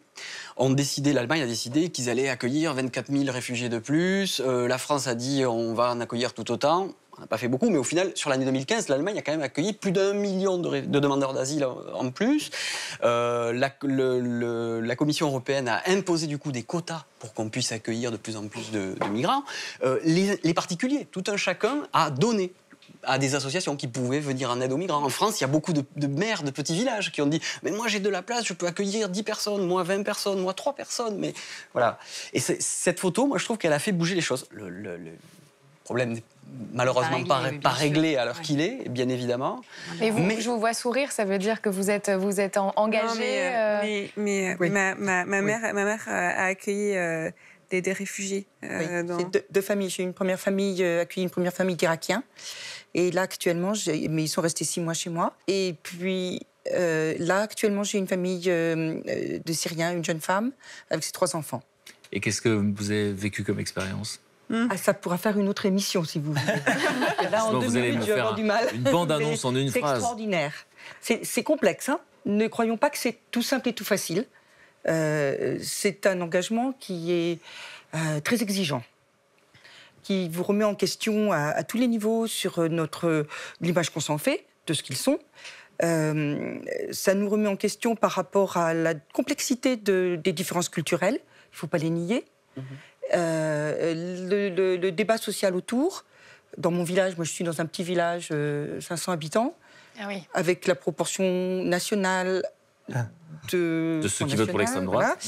Donc ça a amené beaucoup de réflexions intéressantes, mais aussi, pour moi c'est extraordinairement positif, parce que ça a révélé une solidarité spontanée. On a tout un groupe de copains, des gens que je connaissais pas, des voisins que je connaissais pas, rien que parce qu'il y a ces petits-enfants syriens qui sont là. Et bien voilà, tous les petits-enfants du voisinage, ils viennent jouer au foot devant chez moi. Non, mais c'est chouette, vous avez révélé la curiosité d'autrui par rapport à ce que d'autres... quand d'autres auraient peur. Voilà. Absolument. Moi, justement, pour conclure, c'est ça qui, moi, m'a motivé à montrer aussi cette photo, c'est que sur l'année 2015, il y a 350 000 personnes qui ont fui leur pays d'origine pour aller vers l'Europe, parce qu'ils fuyaient la misère, la guerre, tout un tas de choses. À l'échelle de l'Europe, maintenant, au 19e siècle, il y a 50 millions de personnes qui ont fui l'Europe parce qu'ils fuyaient la guerre, la famine, la pauvreté pour aller sur le continent américain au sens large, au Brésil. Donc c'est important de se rappeler, 350 000, 50 millions, alors qu'on est dans une période où les gens ont l'impression que dans l'histoire de l'humanité, on n'avait jamais vécu un afflux. Voilà. Il faut arrêter la psychose. Donc remettre les choses en perspective. Et puis sans ces vagues-là d'immigration, on n'aurait pas des Ciotti, des Pavani, des Lopez, des Zidane. Des Smilovici aussi. Et des Smilovici aussi. Ah oui, il attendait qu'on le cite à la fin. Merci camarades, merci avec plaisir. Luc, merci à tous. Et puis merci Alexia pour vos interventions. Et puis merci Jérôme pour encore une fois, votre franchise, votre authenticité, votre humilité et puis votre endurance. Parce que vous avez encore une fois essayé de nous raconter, mais on a du mal à finalement imaginer ce que vous avez vraiment traversé, puisque vous n'aviez, et Elisabeth l'a dit tout à l'heure, vous aviez tout à perdre et rien à gagner à dénoncer un système. Et donc, pour ça, vous avez notre admiration. Merci beaucoup d'être venu le raconter. Et puis, Marion et Elisabeth, merci vraiment sincèrement à toutes les deux d'apporter ce témoignage et qui est bouleversant, évidemment, d'humanité, mais qui surtout nous montre que finalement, on peut élever la voix, on peut dire les choses et qu'il y a des sacrifices, encore une fois, il y a des conséquences. Il faut affronter le mépris, affronter la contradiction, les humiliations. Mais vous avez fait changer les choses. Donc à ce titre-là, merci sincèrement d'exister. Merci d'être venu nous en parler. Merci beaucoup. Merci. Et puis, je vous remercie à vous, téléspectateurs de France 2 de Mille et une vies, pour votre attention. Et on se retrouve très très vite pour une autre émission. À très vite. Jeudi, dans Mille et une vies, nos invités nous expliqueront quel sentiment profond les a poussés à faire un choix courageux et souvent difficile, celui du changement de vie. Je démissionne et du coup, c'était t'es un fou. Dans les années 80, Davina donne des cours de gym avec une amie dans une salle de sport. Contactée par une chaîne de télévision, Davina devient du jour au lendemain une star du petit écran. Ça a fait un tel succès immédiat qu'il y a eu 12 millions de téléspectateurs. Ça a duré 7 ans. Mais à 40 ans, Davina connaît un événement tragique en perdant son seul et unique fils, le signe d'un nouveau départ. J'avais un très bel appartement. Je me suis dit, tout ça, il faut que j'arrête. En 98, le Dalai Lama vient en France. Tout d'un coup, je me dis, tiens, c'est incroyable. J'ai eu ma réponse. En novembre 2015, Thomas est directeur de pub dans une agence lorsque Paris est frappé une nouvelle fois par les attentats. Ce drame est un déclencheur pour le jeune homme, musicien dans l'âme. J'ai eu une espèce d'électrochoc en me disant, mais qu'est-ce qu'on aurait dit de toi, en fait? Je voulais qu'on dise, Thomas est mort, et Thomas était pianiste. Hamza n'a que 28 ans, mais il a déjà été trader et contrôleur financier. Un parcours professionnel idéal pour certains, mais vide de sens pour ce jeune entrepreneur qui ne manque pas d'idées. Je me souviens, je me dis, mais en fait, Hamza, t'as jamais voulu faire ça. J'ai créé ma société, j'ai jamais eu aussi peu d'argent. Mais c'est vachement bien parce que je suis content de ce que je fais.